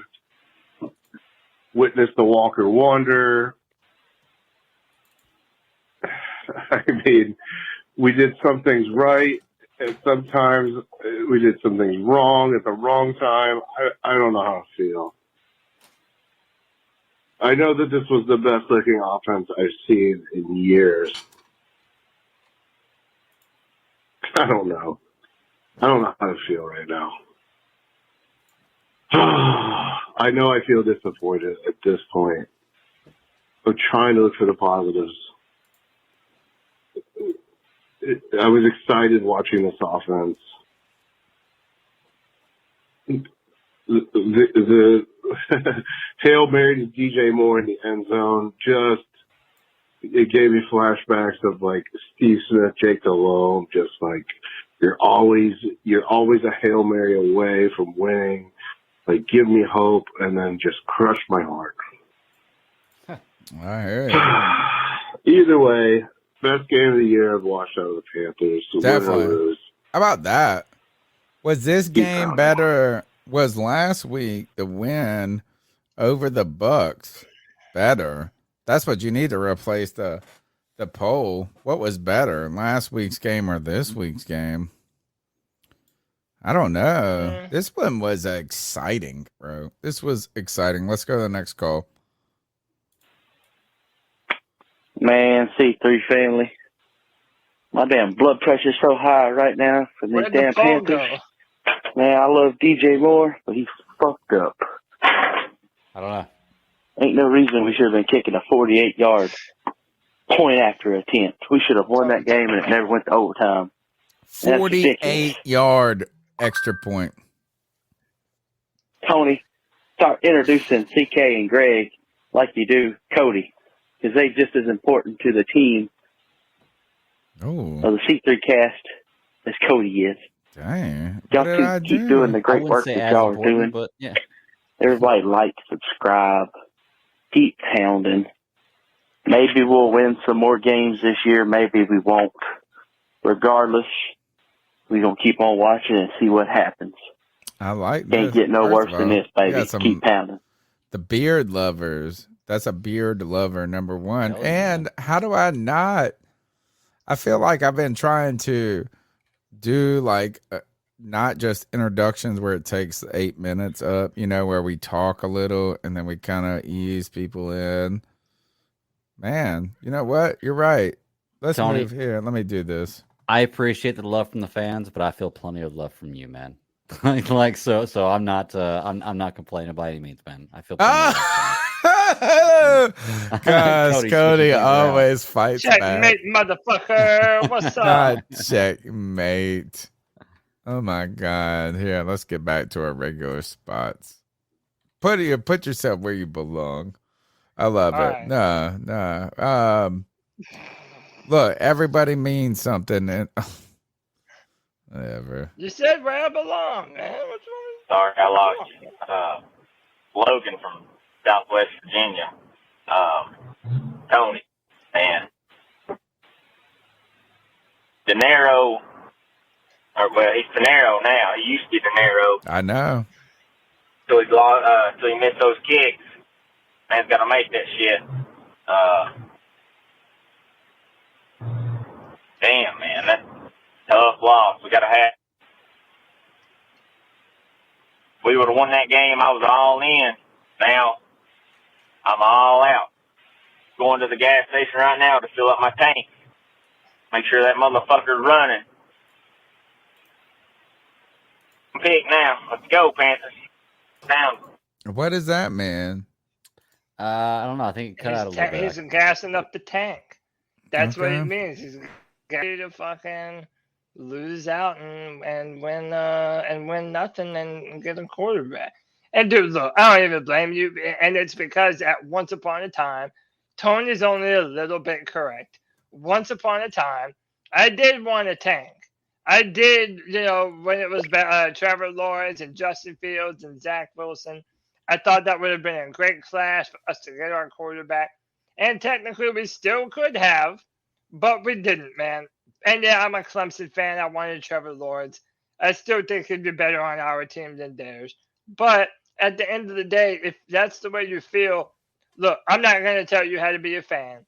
Don't tell me how to be a fan. You how to be a fan. Oh, And I'll at the tell end you of the what day, the fuck to be. none of us have a say-so in whether or not the Panthers are winning or not. McCaffrey Literally none of eating. us. McCaffrey us have a say-so fucking if the is Panthers are gonna mug. win. Oh, he didn't get the touchdown. Shit. All right, next call. Bad karma.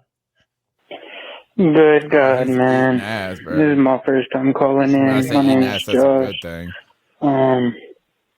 All I Look, boom, he just got it there. heard this week was how Cody said the Falcons were choke artists, and we won a game last week. And then when it seemed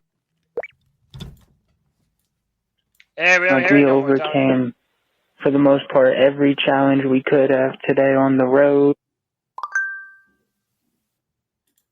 And we finally got rid of those narratives where we thought when we need the play, when the Panthers were one play away, and we finally get that play, we get the DJ touchdown, we get the CJ pick in overtime, and it's just like, nope, we get that slap of reality one way or another, and it's honestly heartbreaking. But I'm going to the game next week in Cincinnati, so hopefully my team can pull it together for me. So I'm just going to stay strong and keep pounding. That's it. That's what you got to do, man. Keep pounding. We'll discuss the draft when it's time for the draft. Until then, I'm pulling for my squad, man. These dudes are fighting, and I'm going to be a good-ass fan, and I'm going to pull for them while they're fighting, man. So Welcome to the fucking club, Cody. Dude, I've always pulled for my Panthers. Always, man. I may have wanted He's a fool, and don't I know it? But at the end of the day, I'm pulling for my Panthers. I'm going to keep pulling for my Panthers. And, dog, you can't tell me different, man. I feel like everybody should do the same. Next call. Look, you're going to want people to lose. Hey guys, it's Tyler again. Tony, I'm watching the show and I feel like you're getting ganged up on it. I support you, man. You cannot tell me Eddie Pinheiro is the reason why we lost today. He's a part of the reason. The defense is a big reason why they lost today. There's so many missed opportunities, but you cannot sit up here and tell me, and I'm with you, Tony, I'm supporting you. He is not the main reason or the reason why we lost. It was a total team collapse. Okay? Collapse. Total team effort as far as losing. And give credit to Atlanta, right? Eddie Pinheiro, we're getting a little too emotional. I get it. It's Atlanta. We could have won the game with a kick. I get it. He's definitely a reason why we lost. But the defense is another big reason why we lost. Tony, I got your back, man. I got your back. Nope. Listen, Eddie Pinheiro is not the... This is the last thing I'll say on right here. He's not the only reason we lost. Yes, because there are 53 players on the roster. But he is the immediate and final reason we lost. And that you can't deny that. Doesn't make no sense. No, it does make This sense. makes no sense. Put your board away. It does make sense. Greg, we need to get our own soundboards and then surprise. Oh, I'm getting mine. That's why I asked him earlier. I was like, "What's your soundboard?" I'm getting mine. mine. We need to surprise him when he doesn't know that it's coming, and just hit him with some sounds. Bro. Next call. Tony, I got you, my brother. Booyaka, booyaka, booyaka! Cody like the same motherfucker that wanted Trevor Lawrence and wanted to trade our whole motherfucking draft. Oh, yeah. That's why. Because he's on your side. He's your attack dog. Okay, please. Cody Lack is the same motherfucker that's trying to preach to Panther Nation that we should go take Will Levi, and he fucking went 16 for 27 for 98 yards, 0 touchdowns, and 3 interceptions, and they got their ass kicked by Tennessee 6-44. I haven't heard of Cody Lack is the same motherfucker over here preaching that he would take Will Levi over fucking Bryce Young, y'all. Cody Lack is the same motherfucker that hyped up Justin Herbert, and did Justin Herbert even like that, bro? He's a bum. No, Justin fuck that Herbert. shit, and that's why I'm here, Cody. I'm here to talk that real fucking shit.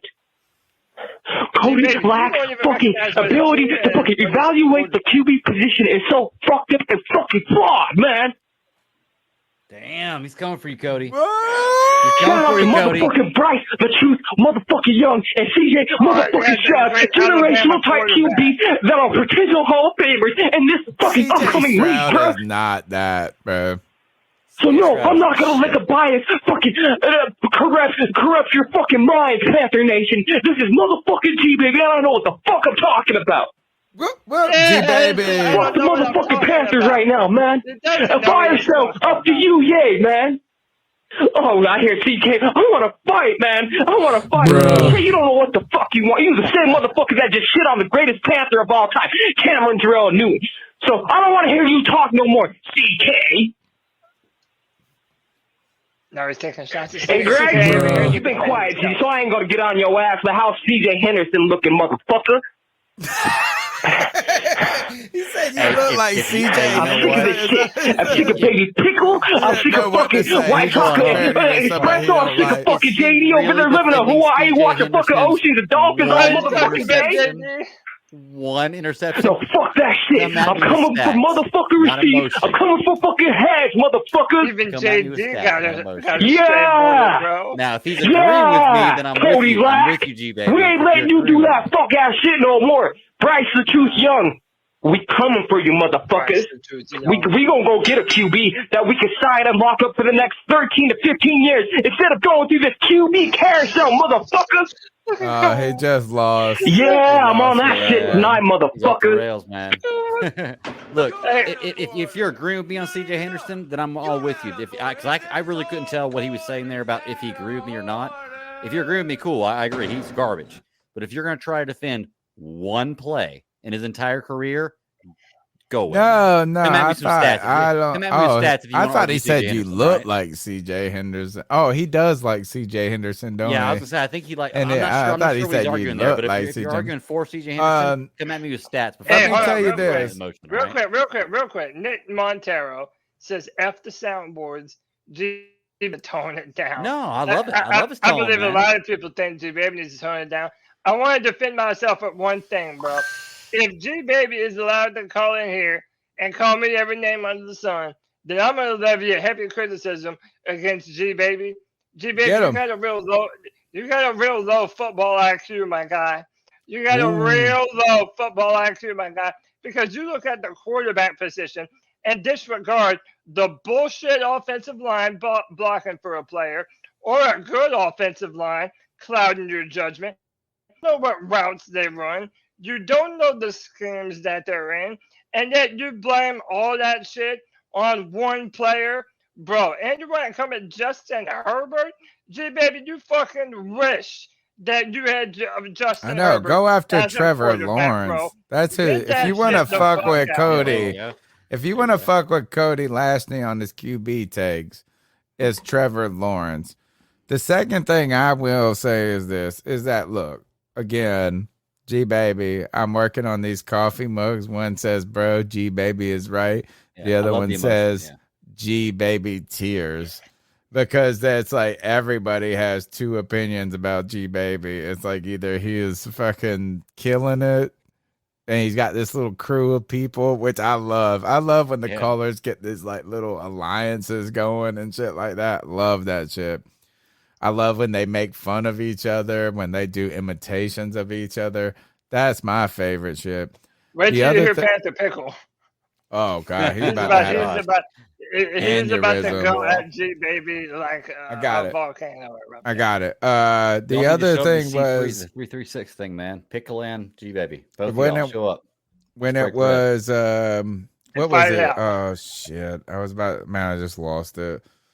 Cody Lash, the take on the quarterbacks though. Look, if you want to hit at the knees on Cody Lashney about the quarterbacks, it's not Justin Herbert. Yeah. It's his favorite Clemson boy. That's the one Hanson to brother. go after. Yeah. Trevor He's Lawrence. look, No. he has not We're lived up not to going to get into it. We're expectations. not going to get He's into it. not But a if bust either. no, if you want to go after that's the one. It's not Herbert. That's not the one to go after. And the last thing is this, not the last thing. I got 2 points about G Baby I want him to listen to. I watched CJ Stroud and he is good, but I don't. It's just not popping for me when I watch. You know what I'm saying? It's just not popping off like you said. Generational. We are starting to use generational talent too easily in our discourse about players. And then the last point I would say about this is when he said 10 to 15 years. Think about this. You trying to tell me that motherfucker better than Cam Newton? Wait, who? Who's Cam Newton? Stroud. Pick any of them motherfuckers. No. You know what I'm saying? No, It's like not at that. all. I'm almost to the point where, like, I think these are kind of tropes that people talk about. Like, oh, we need a left tackle that's going to play for us for 12 years. We need a quarterback that's going to be. That is the hardest fucking thing to get. It's an anomaly. Think about this. Cam Newton, the greatest player in Panther history, and you can argue, or you can say Steve Smith. I'll give you two other players that I will let you feel the conversation. He didn't even make it a decade, though. You know what I'm saying? Like the greatest. I mean, that's what I'm saying is this idea. Like, oh, I don't want to hear. And look, I was on Justin Fields. I wanted us to pick Justin Fields. I did. And I'm still thinking that he's not a bust. I don't think I think that he could be better than he. But the idea that you think that you're going to get a guy that's going to be the Trevor Lawrence, Andrew Luck, Cam Newton, all of these names fall into that. Let's go to the next call. Anyway, let me read the super Tony, chat. man, I usually agree with your take, but you're getting way too caught up in the semantics, man. Eddie Pinheiro fucking lost us that game, man. Lost us. Did not just win it, or whatever you were trying to say, man. He literally lost us that game. Yeah, it's like you're reading analytics. Man, just a heartbreaker. Semantics. Go ahead. It's like Cody. analytics. It works. It works in an argument, but it's not like, I mean, analytics. If you base everything off that, you're trying Somebody to mute hide the my truth, boy Kevin with this diva shit about Cam. Go ahead, Cody. My man White Chocolate Espresso said Cody said CMC hasn't had 3 rushing touchdowns in a game. Dude Ever. had one passing, 1 running, 1 receiving. We should have got it first. Oh. I mean, those are 3 touchdowns, but I meant 3 rushing touchdowns. Well, he also didn't have it at the point that you said it. Like he just got the rushing. Yeah. You know what I'm saying? Yeah, man, literally, like technically he did. But that's a good question. Is that did we get enough for him? And how? Another question about it is how is the Carolina Panthers offense ultimately more effective without Christian McCaffrey? And I don't think it's him. Look, I would say this is where I think Kyle Shanahan is like a top 5 coach in the NFL right now, and has been there. Is that nobody could figure out how to use Christian McCaffrey the right way, and in 14 days, this motherfucker knows how to do it. Come on, man. Kyle Shanahan. Look, Kyle Shanahan's the best coach in it.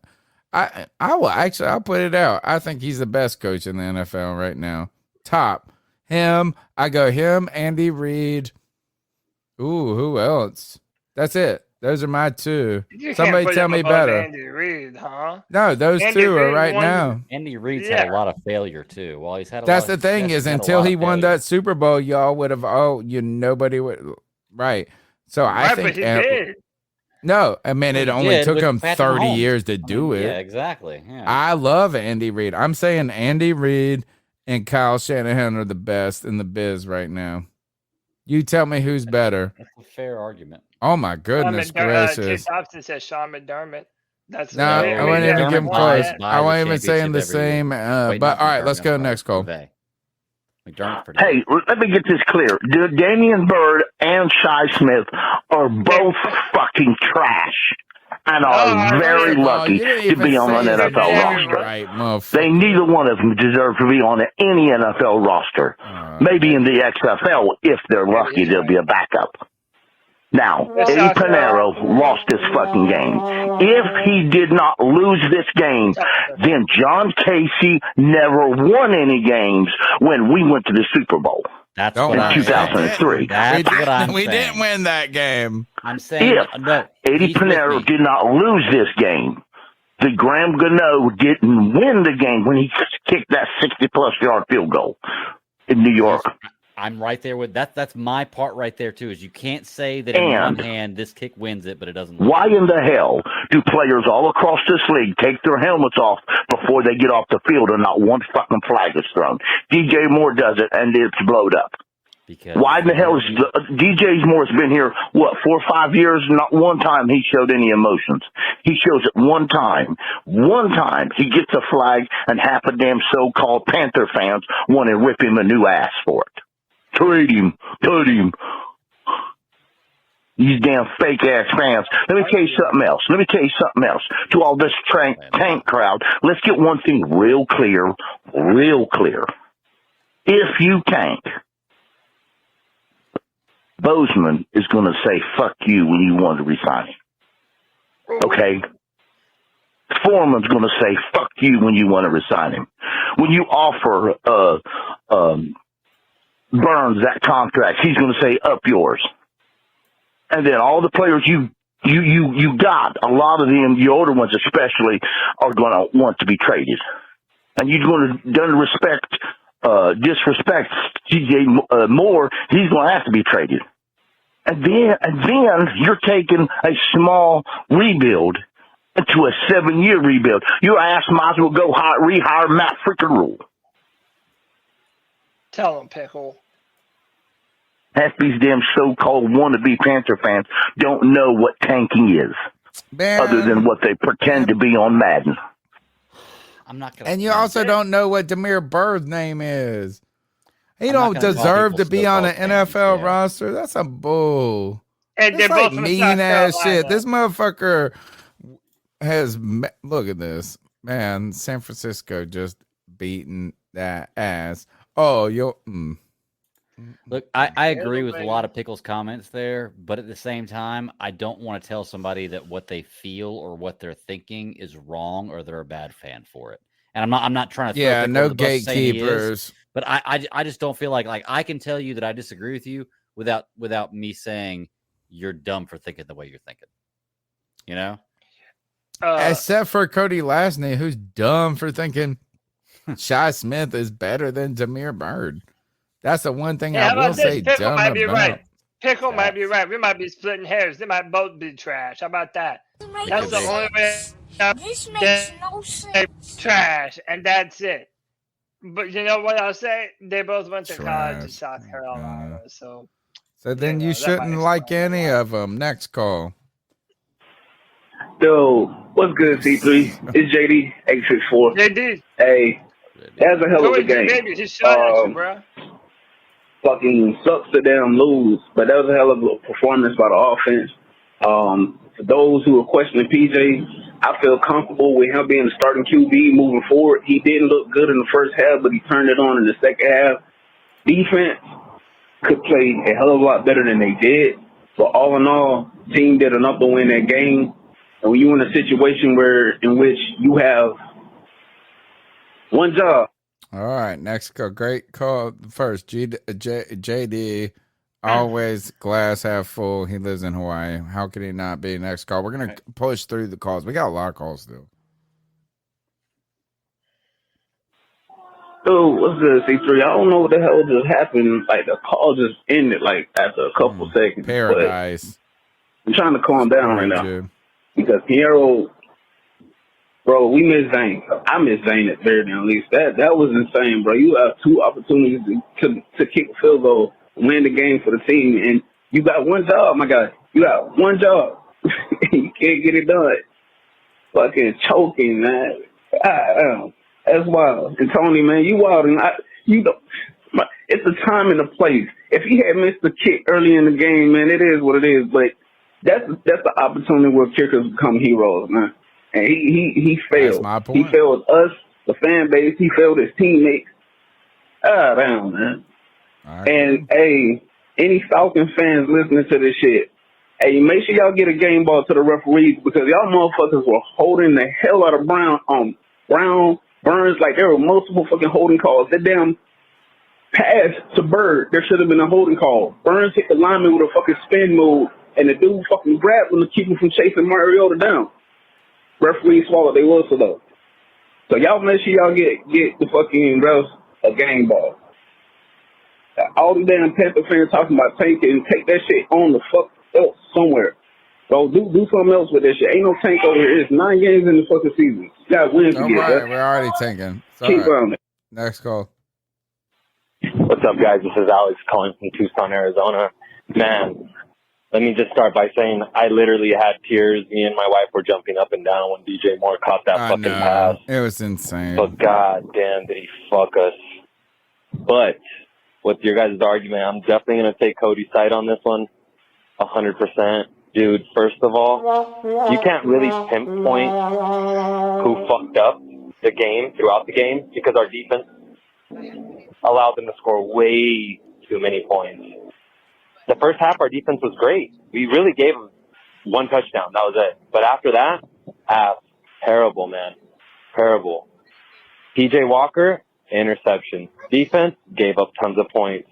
I mean, Bird, fuck, dude. That touchdown he made, shit, dude. It's a problem, bro. The game ended. Let me just say, the game ended, and I was just emotionless. I didn't care if we won or lose.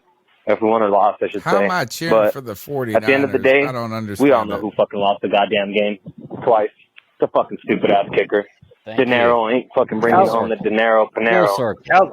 Fucking sorry ass. But I will say this, fuck tanking. I want to fucking see us fucking battle. And by the way, I feel like PJ Walker should have a starting fucking job next year for the Panthers, man. I haven't seen someone play like that for us since Delhomme days. That's it for me, guys. Maybe I'll call in again. Ooh. There you go. Damn, man. Fuck the Falcons. Nice call. Good call. That's a great reference there. That is very Delhomme-ish. Like when I remember when Delhomme came in, I was like, who is this guy? What is he going to do? And it took me a long time to believe in him, but he kept proving me wrong. I would love if PJ Walker ended up being the next Jake Delhomme. Next call. Hey, Tony. You recognize me? We were hopping.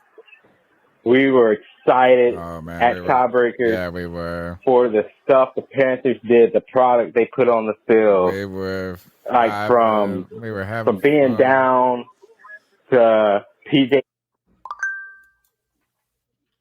making plays. Of course, we went through a roller coaster with the unfortunate pick six before the half and stuff like that. True. But I like what I saw. I like that PJ Walker started to make some plays. DJ Moore and him connected various times in this game. And the biggest moment, because I thought, like, after your boy Demir Board had got that dagger, I thought it was like, over. We can come back from this. Scared. As far as much as Demir, or as much as it's like trying to outrace Usain Bolt while you're underwater. It's not happening. But PJ Walker and DJ Moore made it happen. and we were excited. And we had a tip-top extra point. DJ Moore took his helmet off and went back. I see how it could be this guy's fault, team effort and everything, but as a kicker, you got two chances. It's like you gotta take some responsibility for not doing what you're paid to do, and that is kick the John Brown ball. Thanks, Tony. Nice rocking with you. Dude, we were at the bar hanging out, like we were at our local watering hole where we watch the sports. I mean, it's the sports bar close where they got great food, Tiebreakers, Greenville, and no paid advertisement there. But it was nice, like Cody was saying, to be celebrating the game. Like we were high-fiving, we were cheering. There were ups and downs. It was an emotional game where there were stakes involved. And that moment was new. Not new for me, but hadn't had it in a while. You know what I'm saying? Like we hadn't had that to where we were high-fiving, thinking this would be great. Next call. I think you guys are completely wrong, and it's not a team loss. I'm getting notifications in my phone. Whatsoever. Because, like, we only have one person to blame. That's Eddie Pinheiro. No one else played that bad at all. If Eddie hit that field goal, we would have won the game, and the defense would have had to go into overtime. And He's a fool. Nope. Don't I know it? Tony, you are so wrong. I can't wait to get my soundboard. You cannot just play Oh, that. his call was over. His call was over. I'm buying the soundboard next week. His call was over. You're the fool because you continue to go when everyone tells you. Mute this that Eddie kid. So, Pinheiro to lost paraphrase the the old game. Cardi B song about Eddie Pinheiro, Your phone I keeps want him beeping out, and- want him out, want him out, want him out. All right. Look, man, don't be hating on me. Yo, can I get on the podcast? Like, I've been waiting for like 25 minutes, buddy. And let's be real, it wasn't a team loss. What do you mean you've been waiting? Everyone on offense and defense played well. The special teams just got fucked. Our kicker, Pinheiro, sucks balls and can't do anything right. That's why we lost. We didn't lose because of Moore. We didn't lose because of our defense. No, we lost because of him. Because if he had hit that field goal in overtime, we wouldn't have had to worry about defense. Okay? Jesus Christ. This makes no sense. And you cannot look. It's not just a soundboard. How about this? Is my audio finally sound beautiful? Finally, after 10 years of having a podcast where my fucking microphone is ridiculous. Finally. Come on. You're just wrong. mad. All those soundboards you need to play for yourself and not the callers because they all disagree with you. Man, mute you. What's up, C3? Keep pounding. I just want to go over a couple things with you guys. Sorry. You're getting that. I agree with Cody on this one. Pinheiro lost the game for us, just like Joey Sly lost a bunch of games for us. If you guys remember back in 2004, during the Super Bowl, playing the New England Patriots, guess what? John Casey, with a minute and some change left, Get out of bounds. Kicked off to the New England Patriots. And what he do? He kicked it out of bounds. Gave them great field position, and they went and kicked a field goal and won the Super Bowl. We should have won that Super Bowl. Another time, 2015, should have when won it. You were we were playing the Denver Broncos. The refs let Denver tee off on Cam. If that was Tom Brady back there, that would have never happened. we get no love from the refs ever. And all these guys talking about getting a 25-year-old quarterback from Tennessee, we already tried that back in 2001, back with the George Seifert and Chris Winkie era. All right, let's try to build our O-line and D-line first. What's wrong with the O-line? I think we got some good quarterbacks here. Whether it's PJ, whether it's somebody else, it doesn't matter. That's good. It even could be Matt Corral. This makes no sense. We never know. But It could be Matt Corral. Tell me, I think it should be. man. This call I got problems with. I got mad problems with. Look, I think it is easy to point to John Casey kicking the ball out of bounds. I think that's lazy discussion. At the end of the day, is that first of all, we were tied. He didn't lose the game. They went, you know what I'm saying? Like, it's like, yes, he made it easier for them to win the game. Set up the L. That's fair because the argument I'm making is the same thing. So yes, I'll give you that. I mean, you can't say he completely lost, but he was a big factor. Yeah, I mean, like, we all are upset at that fucking play. Don't worry. I've been mad about that play forever. Just like I was mad in week 1 for Panero kicking the ball out of bounds. But lost this and that, man. There's a lot of things that go into it. Next call. Hey, C3. It's the Drunken Panther, JP. And I'm drunken. JP. This was a tough one. And the toughest part to me is, like, who do you immediately point the finger at? You know, we didn't seem out-coached. We didn't. The defense hung in. Defense made some plays. The soundboard. PJ struggled, but then seemed to find a rhythm. DJ, is it DJ? Is DJ kind of the guy where you're like, the fourth down drop or the third down drop that led to a fourth down? It's like, yep, that was a bad play. And then they're taking your helmet off after the touchdown that led to the missed extra point. Do you blame the special teams? Is it the kicking game? It's really hard because it's not obvious to me. At least to me, it's not obvious to where it's like, who is to blame for the loss? Did the Falcons outplay you? Did Marcus Mariota outplay you? I mean, if you're getting outplayed by Marcus Mariota, he's a check down QB. They're a run first team, something that the Panthers should kind of model after. And they did, once they started feeding Deontay. But I don't know, man. This is a tough one for me. It does kind of make you wonder, where do we go from here? Do you embrace the tank? You're 2-6 now, but as crazy as it is, you're 2 games out of first place in the division. It's just a crazy time. And you're playing competitive football. That's the thing. Since Steve Wilkes has taken over, you've been competitive in every game. So I just don't know. I don't know where you go from here. I'm not ready to say you punt on PJ. I think you still stick with PJ. And, you feed Deontay. That dude's a beast. And, just become that run-heavy downhill team that we were supposed to be entering the season.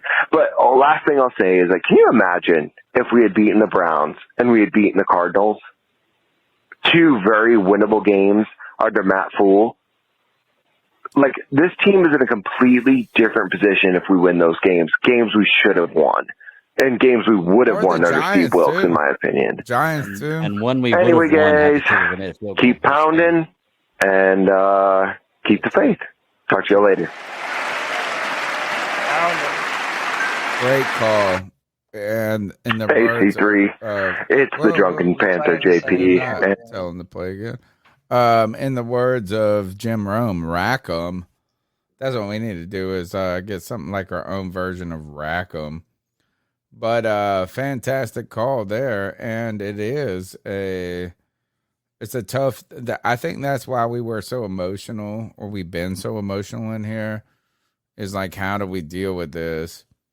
And then the other thing that is kind of wild to me that we're going to have to deal with on Tuesday, Cody, is that imagine if this team would have we're not that far off from where we were 3 weeks ago or 4 weeks ago. You know what I'm saying? Like a couple of things could have gone right. Like I think about this is the DJ pass. There's like a couple of things that have happened in this game that are just kind of somewhat miraculous. And they could have happened in week 1, 2, or 3, but they didn't. They just didn't. And somehow, I mean, I need to know this. Is it a Steve Wilks? Has Steve Wilks stabilized this that much?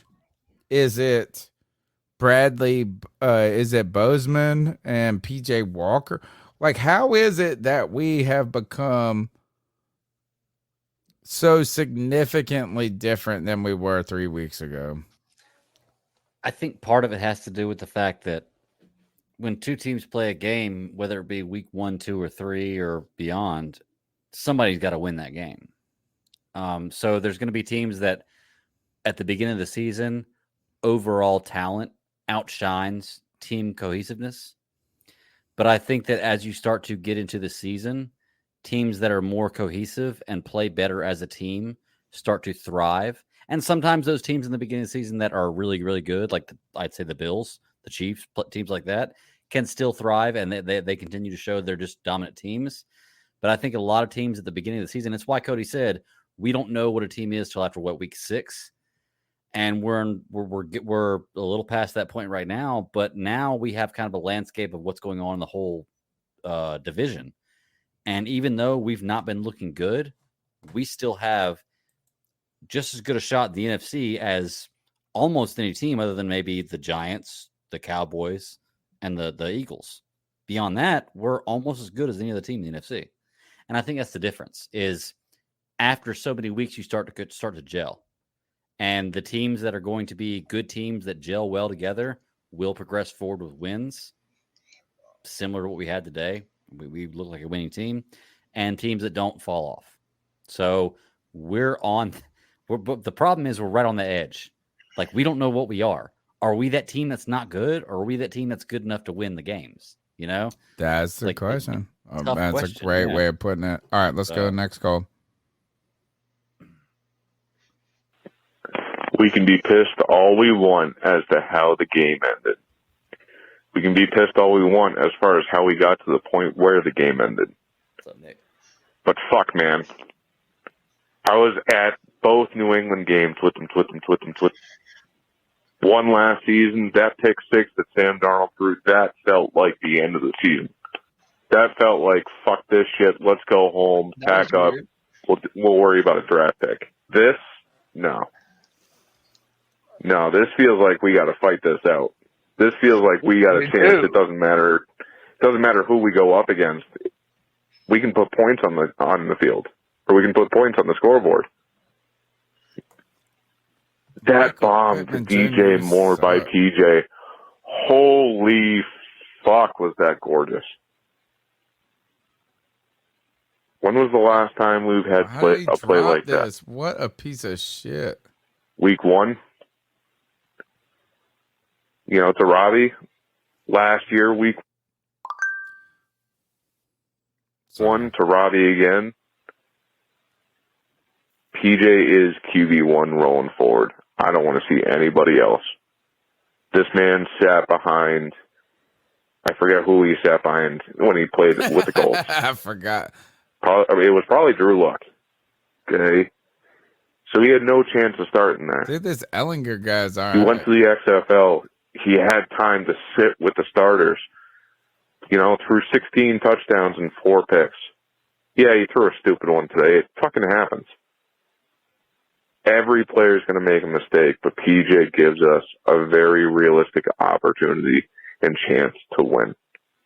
I'll agree. And this team was competitive, and that's better than what I can say I've seen on the field for the last 2 years. Keep pounding, guys. Keep pounding. He's not wrong. I mean, that's. I think that what he's saying is right, and I know that he's been a PJ fan since the beginning. He's he brought the Walker Wonder thing, I think, didn't he? Nah, that's Jenkins. Was it? Okay.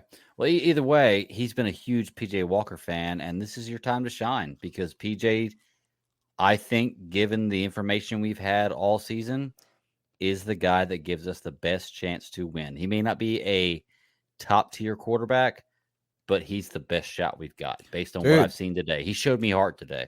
The kids, he could have given up anytime. They love Taylor Heineke in Washington. And they're very similar players. I just want to agree with Cody again on this one, but our defense always falls off a cliff when our offense performs at fucking peak performance, dude. Every fucking time. Every time. Our defense is always good. Even when we have the shittiest games and, the second half, they tend to struggle towards the end because they're on the damn field.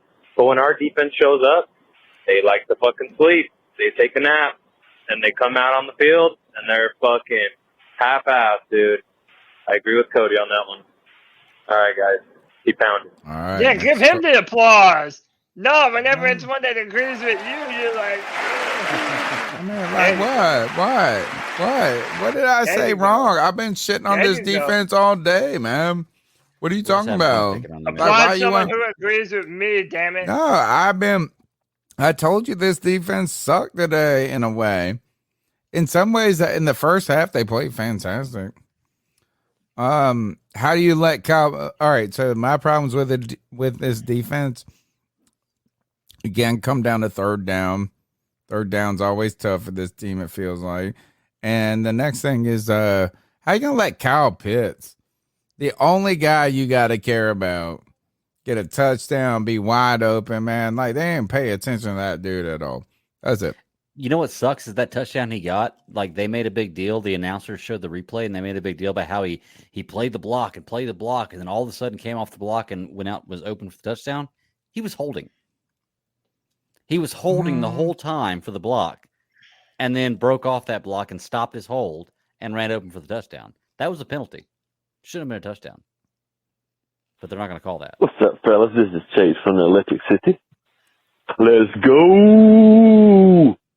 That game was exciting. It was fun. Hey, I'll take this game every week for the rest of the season. A fun game with a close loss to keep us at the top of the draft.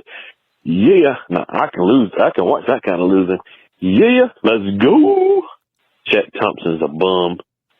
He doesn't know how to tackle. What is it that Dante Jackson always seems to be, quote, hurt when he gives up a big play?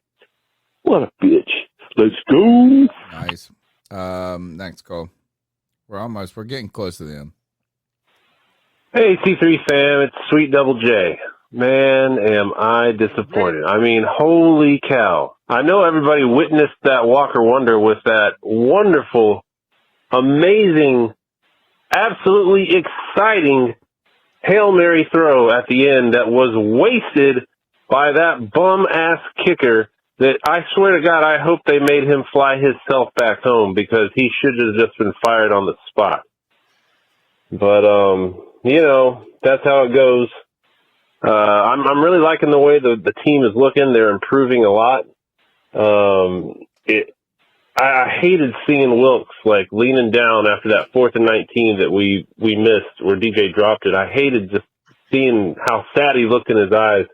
I love that man. I mean, I am so happy he's our coach, and I really think Tepper is too. I think he's going to be our coach next year, and PJ is definitely going to be on this team. And is going to be the quarterback throughout the rest of this year. So y'all better get ready to witness some more Walker Wonder. And G Baby 704 Charlotte bound. Both of y'all wanting us to lose.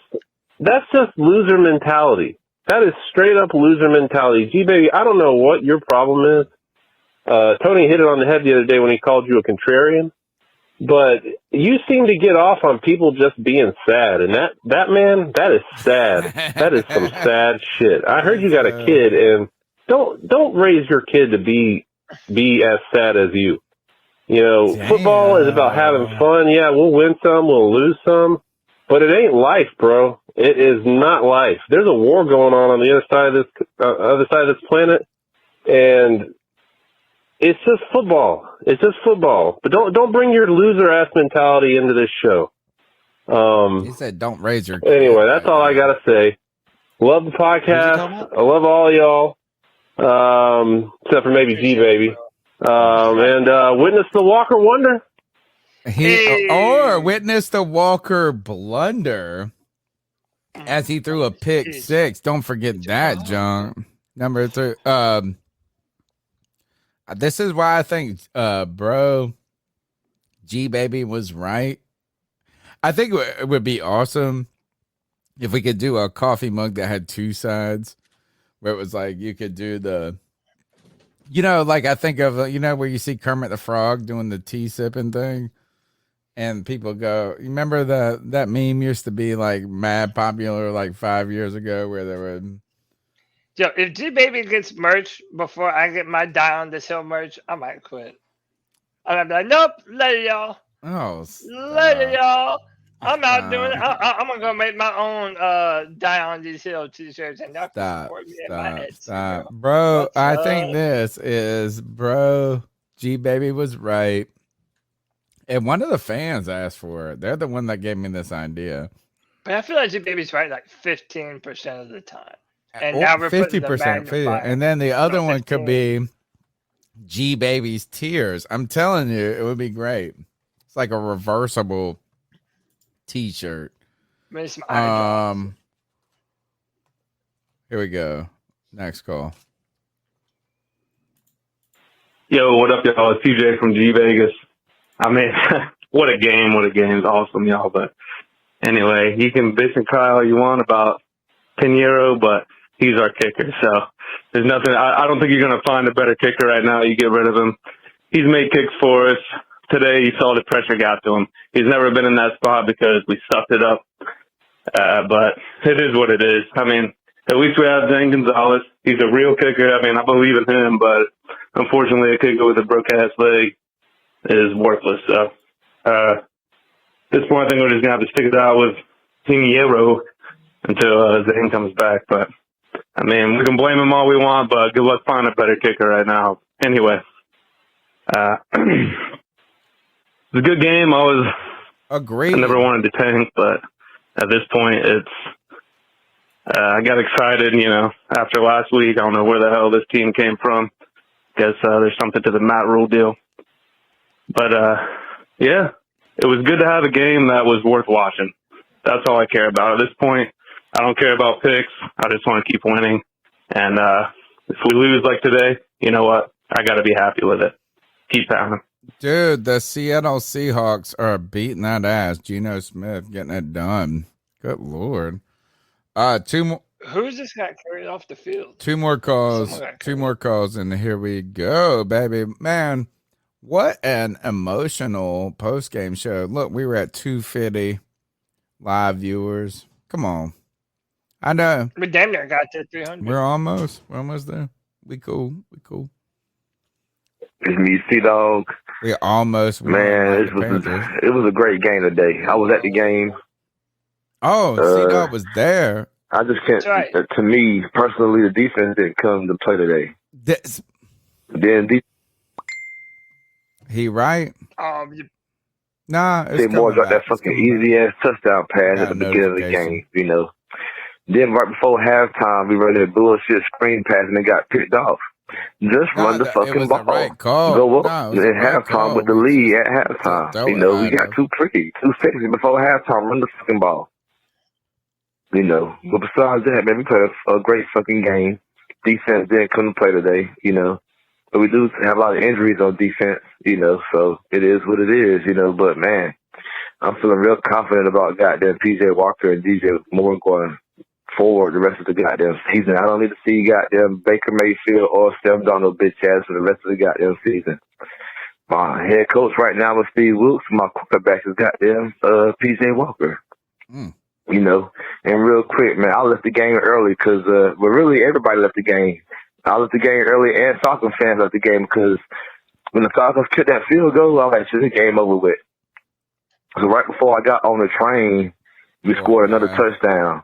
And goddamn Falcons fans was, like real down. Shit was crazy though, man. The Panthers fans was excited. It was crazy, man. So I'm watching the game on my phone while I'm riding the train during overtime and everything. That's my ice up. I'm watching the kicker missed the goddamn field goal. But first of all, why he just run the ball 3 times? Try to goddamn score a touchdown to end the game. Don't put the goddamn game in this nigga hand. He already missed the goddamn field goal. And then DJ pissed me off when he scored that touchdown, even though I didn't see it. But he took his fucking helmet off. It's like, come on, man. He's not no fucking rookie. You can't do shit like that. But besides that, when you come in here, bro, hit the motherfucking like button. Make sure you motherfuckers subscribe. Shout out to motherfucking G Baby, the motherfucking GOAT. No, shout out to every Panther fan I've seen at the game today or on the train. We had a great game today. I had a great fucking time. You know what I'm saying? Keep pounding and go Panthers, keep pounding, and everybody have a great fucking day. Hey man, have a great fucking day, man. Shit dogs, man. Like, you're not bad, but you're like, how are you gonna leave? And we what though? Oh my god! All right, last call of the night. And then we got this is White Chocolate Espresso. I'm about to go fuck off. Man. This is fucking bullshit. I'm angry. I'm pissed off at people, man. Are you fucking serious right now? Are you fucking serious? Why? Because the Seattle Seahawks are 5-3. What is there to say? What is there to fucking say? They had a chance to burn the high towers. She had the dragon right there in front of his face. They could have ended the war before it even fucking began. But no, it's not her war. It's not my war. Bullshit. Okay. Fucking, you had the dragon right there. Thank you. You know what? You know what? You might be my son. Bad. I thought it was Greg. That was a great call. No, that was an awesome fucking call. Maybe my son, finally. That was a bait and switch. You thought he was talking football. Nah, because he's like, hey, why didn't that bitch just burn everybody up? Yeah. Because he got a hot dragon breath. Because your show's got hot dragon breath. All right. Especially considering what happens next. Yeah, maybe she should have missed that. You're muted, Greg. You're muted. Greg, you're muted. I was saying I just found out what happens next, and oh my gosh, yes, she should have burned. Should have burned everybody. So was that scene? Was that scene true to the story? No. No, they don't. That actual scene of her going into when who was being named the air was. And when she busts up through with the dragon, and what you're saying, she just burned the hot breath. They don't even talk about her being captured in the book. They just talk about her escaping on her dragon to go to her. Okay. Yeah. I was about to say she should have just fucked all of them up, Anyway. Wow. Who would have thought this? Let me just we've got to do our dab on them picks and our tell of shame real quick, and we'll be done with this post game show. But who would have thought that what is this, week 7, week 8?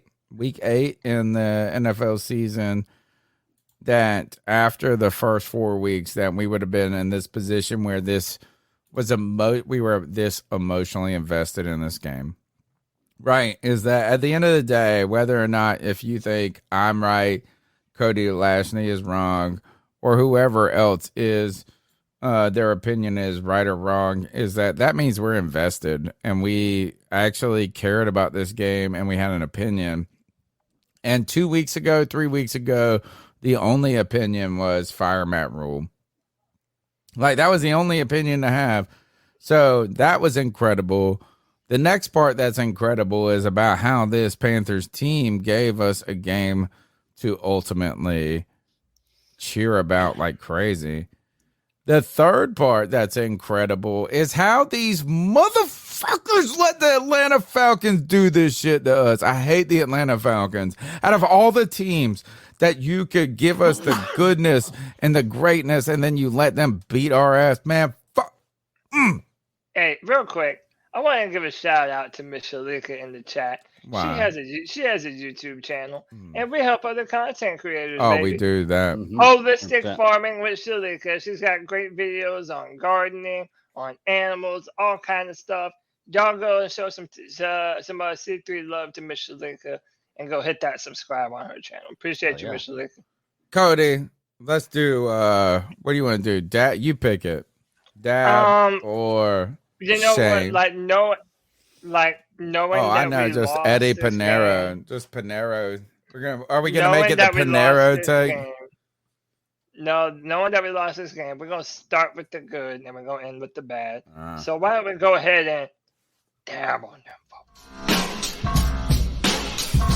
I just like doing it, man. Dab on them folks.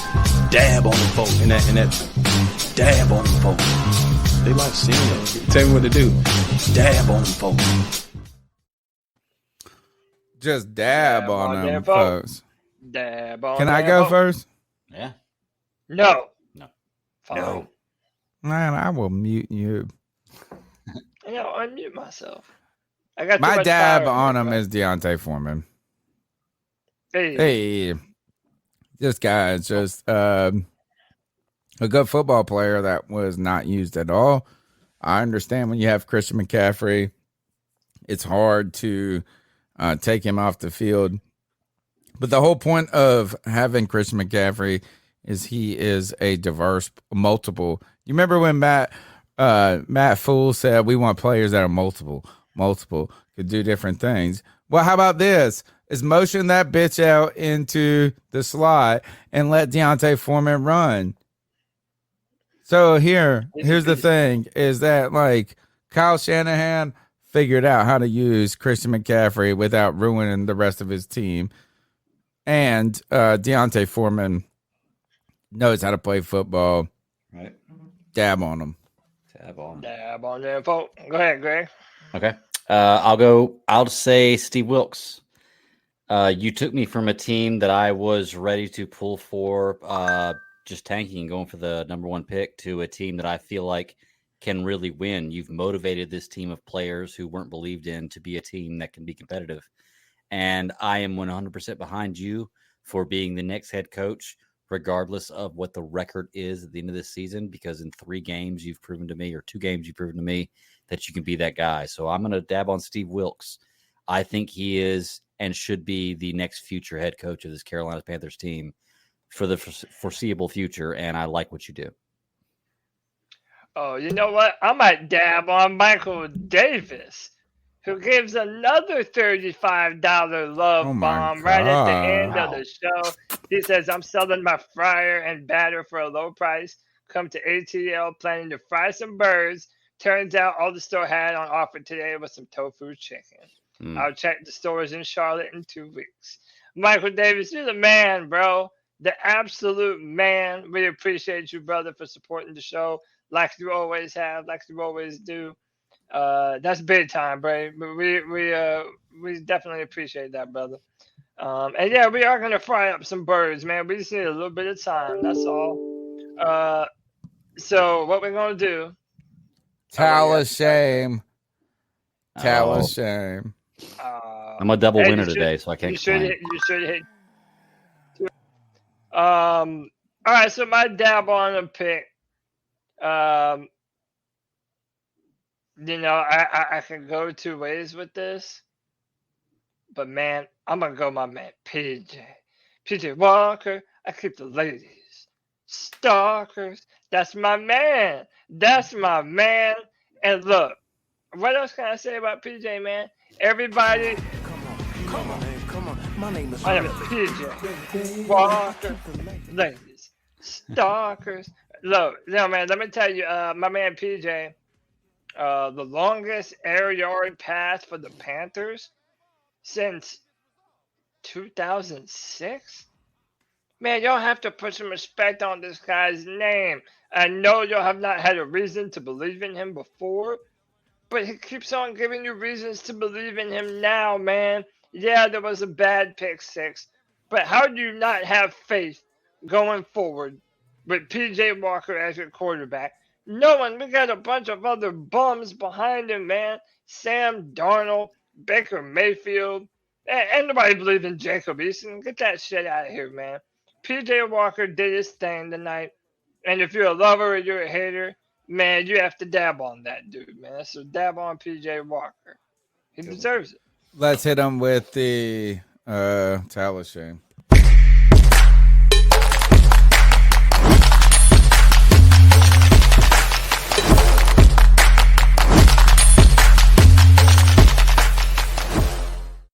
My tell of shame goes to Jonathan fucking Taylor from the Indianapolis Colts, who would have won me my prize pick. He needed 78.5 yards. He finished the game with 76. Oh. I hit Christian McCaffrey. I hit DeAndre Hopkins. They were locks. What the fuck? Dev, tell us shame to these bitch asses. That's it. Go ahead. Panera. Let's go. I was going to say, Cody, if you're not taking the low-hanging fruit, I am. So if you're not, go ahead. Hey, I'll let you go first. I got one for either occasion. Okay, well, I'll just go ahead and take that then. Panera, I've been saying it the whole game. Panera, I've defended you all season. You've been a great kicker, and I'm not saying by any means that if you miss the kick, you're a terrible kicker. But you have one job in one moment. This is the moments that players like you get signed to big deals and become legendary, and you blew it. Now, I'm not going to be mad at you for the 48-yard extra point. I get that, okay? But having a second chance with a 33-yard field goal and you choked there too, the same way, yanked it left, the exact same way, which means you didn't adjust. Tell of shame, man. Well, like, I am totally against Tony, and I'm with Cody on this. You lost the game for us. I can blame it on a lot of different things, but I can put it on one specific thing that if that one specific thing had been changed, the game would have been different. You lost the game for us. So tell of shame to Panero. Thing I ever heard. So how about this, Tony? You might like this. Shannon Quick says the team is rallying around Eddie Pinheiro. During the media scrum, several players hung around in a somewhat protective mode. Yes. And I get that for a team. You should do that as a team. Right. Doesn't mean that he didn't lose the game. Back off. He definitely did. In fact, it actually makes it more so. Like the fact that defending him so much shows that what he did was that big of a deal. That's all I'm saying. Stop. My tell of shame. You don't defend a player who doesn't need defending. He needs defending because they know he did wrong. He did bad. Yeah, exactly. Yeah, I 1000% agree. My tell of shame goes to Jonathan Vilma's old dusty ass, man. On the broadcast, this dude, every time he is on the broadcast for the Panthers, he takes every opportunity, unnecessary pot shots at us, say some dumb shit, always saying stuff in favor of the other team. Like, the bias that this man shows against us is absolutely obvious. I cannot stand to hear this man talk. If I never heard another Panther game commentated by Jonathan Vilma again for the rest of my life, it would be too soon, y'all. So get that towel of shame on your head, Jonathan. Fuck you, Saints. Keep pouting. There it is. I like that. Oh, now you don't want me to use the soundboard? Yeah, I like it when it goes with the point that I'm All right. Holy cow. A lot of emotions today. Fun stuff. And we did it. We made it through. We've got 9 more, I think, of these post games and shows to go. And if they are this heated and this fun, I will be very happy. My name's Tony Dunn. You can follow me on Twitter at @cat_chronicles. We're here on Tuesday nights live, 9 p.m., the longest running Panthers podcast. We're in our 10th season, I believe. I think I can't even keep up. We come out. I just hang out with my friends and talk Panthers football each and every week. My daughter said this. She was like, man, do you do this every night? And I was like, kind of. Yeah, hanging out with my friends. I love you guys, even though I wanted to strangle your asses tonight. The number's 252-228-5098. We'll be back here on Tuesday night, trying to land, I believe, this week. I'm hoping to get Joe Person, if not this week, next week. I got to check my calendar again. We got a lot of cool stuff coming up, but we'll be back here Tuesday night, 9 p.m. live. Cody Lashney, how can they get after you? yeah, man, find me on Twitter. Just like on this podcast, I'm always talking that gang of shit. You know me. I don't know how to keep my mouth shut. Follow me at Cody Lack right there on screen. CODYLAC. You can also find all my written content on drafttech.com. Please check that out because I'm the draft guy. Even though I don't want to tank, I'm the Liar. draft guy. Now I'm he's the fucking draft faking. guy Oh my on this god. show. Oh my And follow god. your boys' content on Draft Tech to know exactly who the Panthers should be picking and where. And last but not least, every Friday at 7 p.m., you can come on the show and tell me to my face that I don't know what I'm talking about, or that you love me and that Tony Dunn couldn't make a good point if it was right in front of his face, Come and tell me that too. It's all good. Friday, free for all, 7 p.m. every Friday. Join via StreamYard. That's it for your boy. Greg, the Bat Daddy, the Stat Daddy, the person that I don't introduce with enough Flavor Flav, obviously. How can they find you? And I'll be supporting your podcast. Of course, man. And I appreciate it 100%. And actually, I have a lot of C3 Panthers fans come in my show after the Friday free-for-all, which is fantastic. And I want to say thank you all for that. But you can find me at the Bat Daddy 52 on Twitter is my personal handle. Check out at GCS Podcast 1 on Twitter or just on YouTube for my other show. We're covering all kinds of different media as far as comic books, graphic novels, television shows, movies, all kinds of good stuff. You're a culture show at this point. We really are. Yeah. Just I want to say pop culture, but I don't want to go like when you add nerd pop to culture. I'd say nerd culture is much better. Yeah. But it's a lot of really good stuff going on right now. We have a creator coming on this week for to promote their promote their comic for Bigfoot Knows Karate issue 2. So it's a really good episode. We covered the first episode, so if you want to go check that out, it's pretty cool. But we support local content creators and just people doing the same things we're doing. So it's all one big fight and one big family, and then we're all in it. But check us out live Fridays at 9 p.m. Eastern Standard Time or on any any podcast catcher of your choice. Take us out of here, Cody. C3 Panther Nation. Until next time, you already know what it is, and you already know what we're going to do. We're going to keep pounding.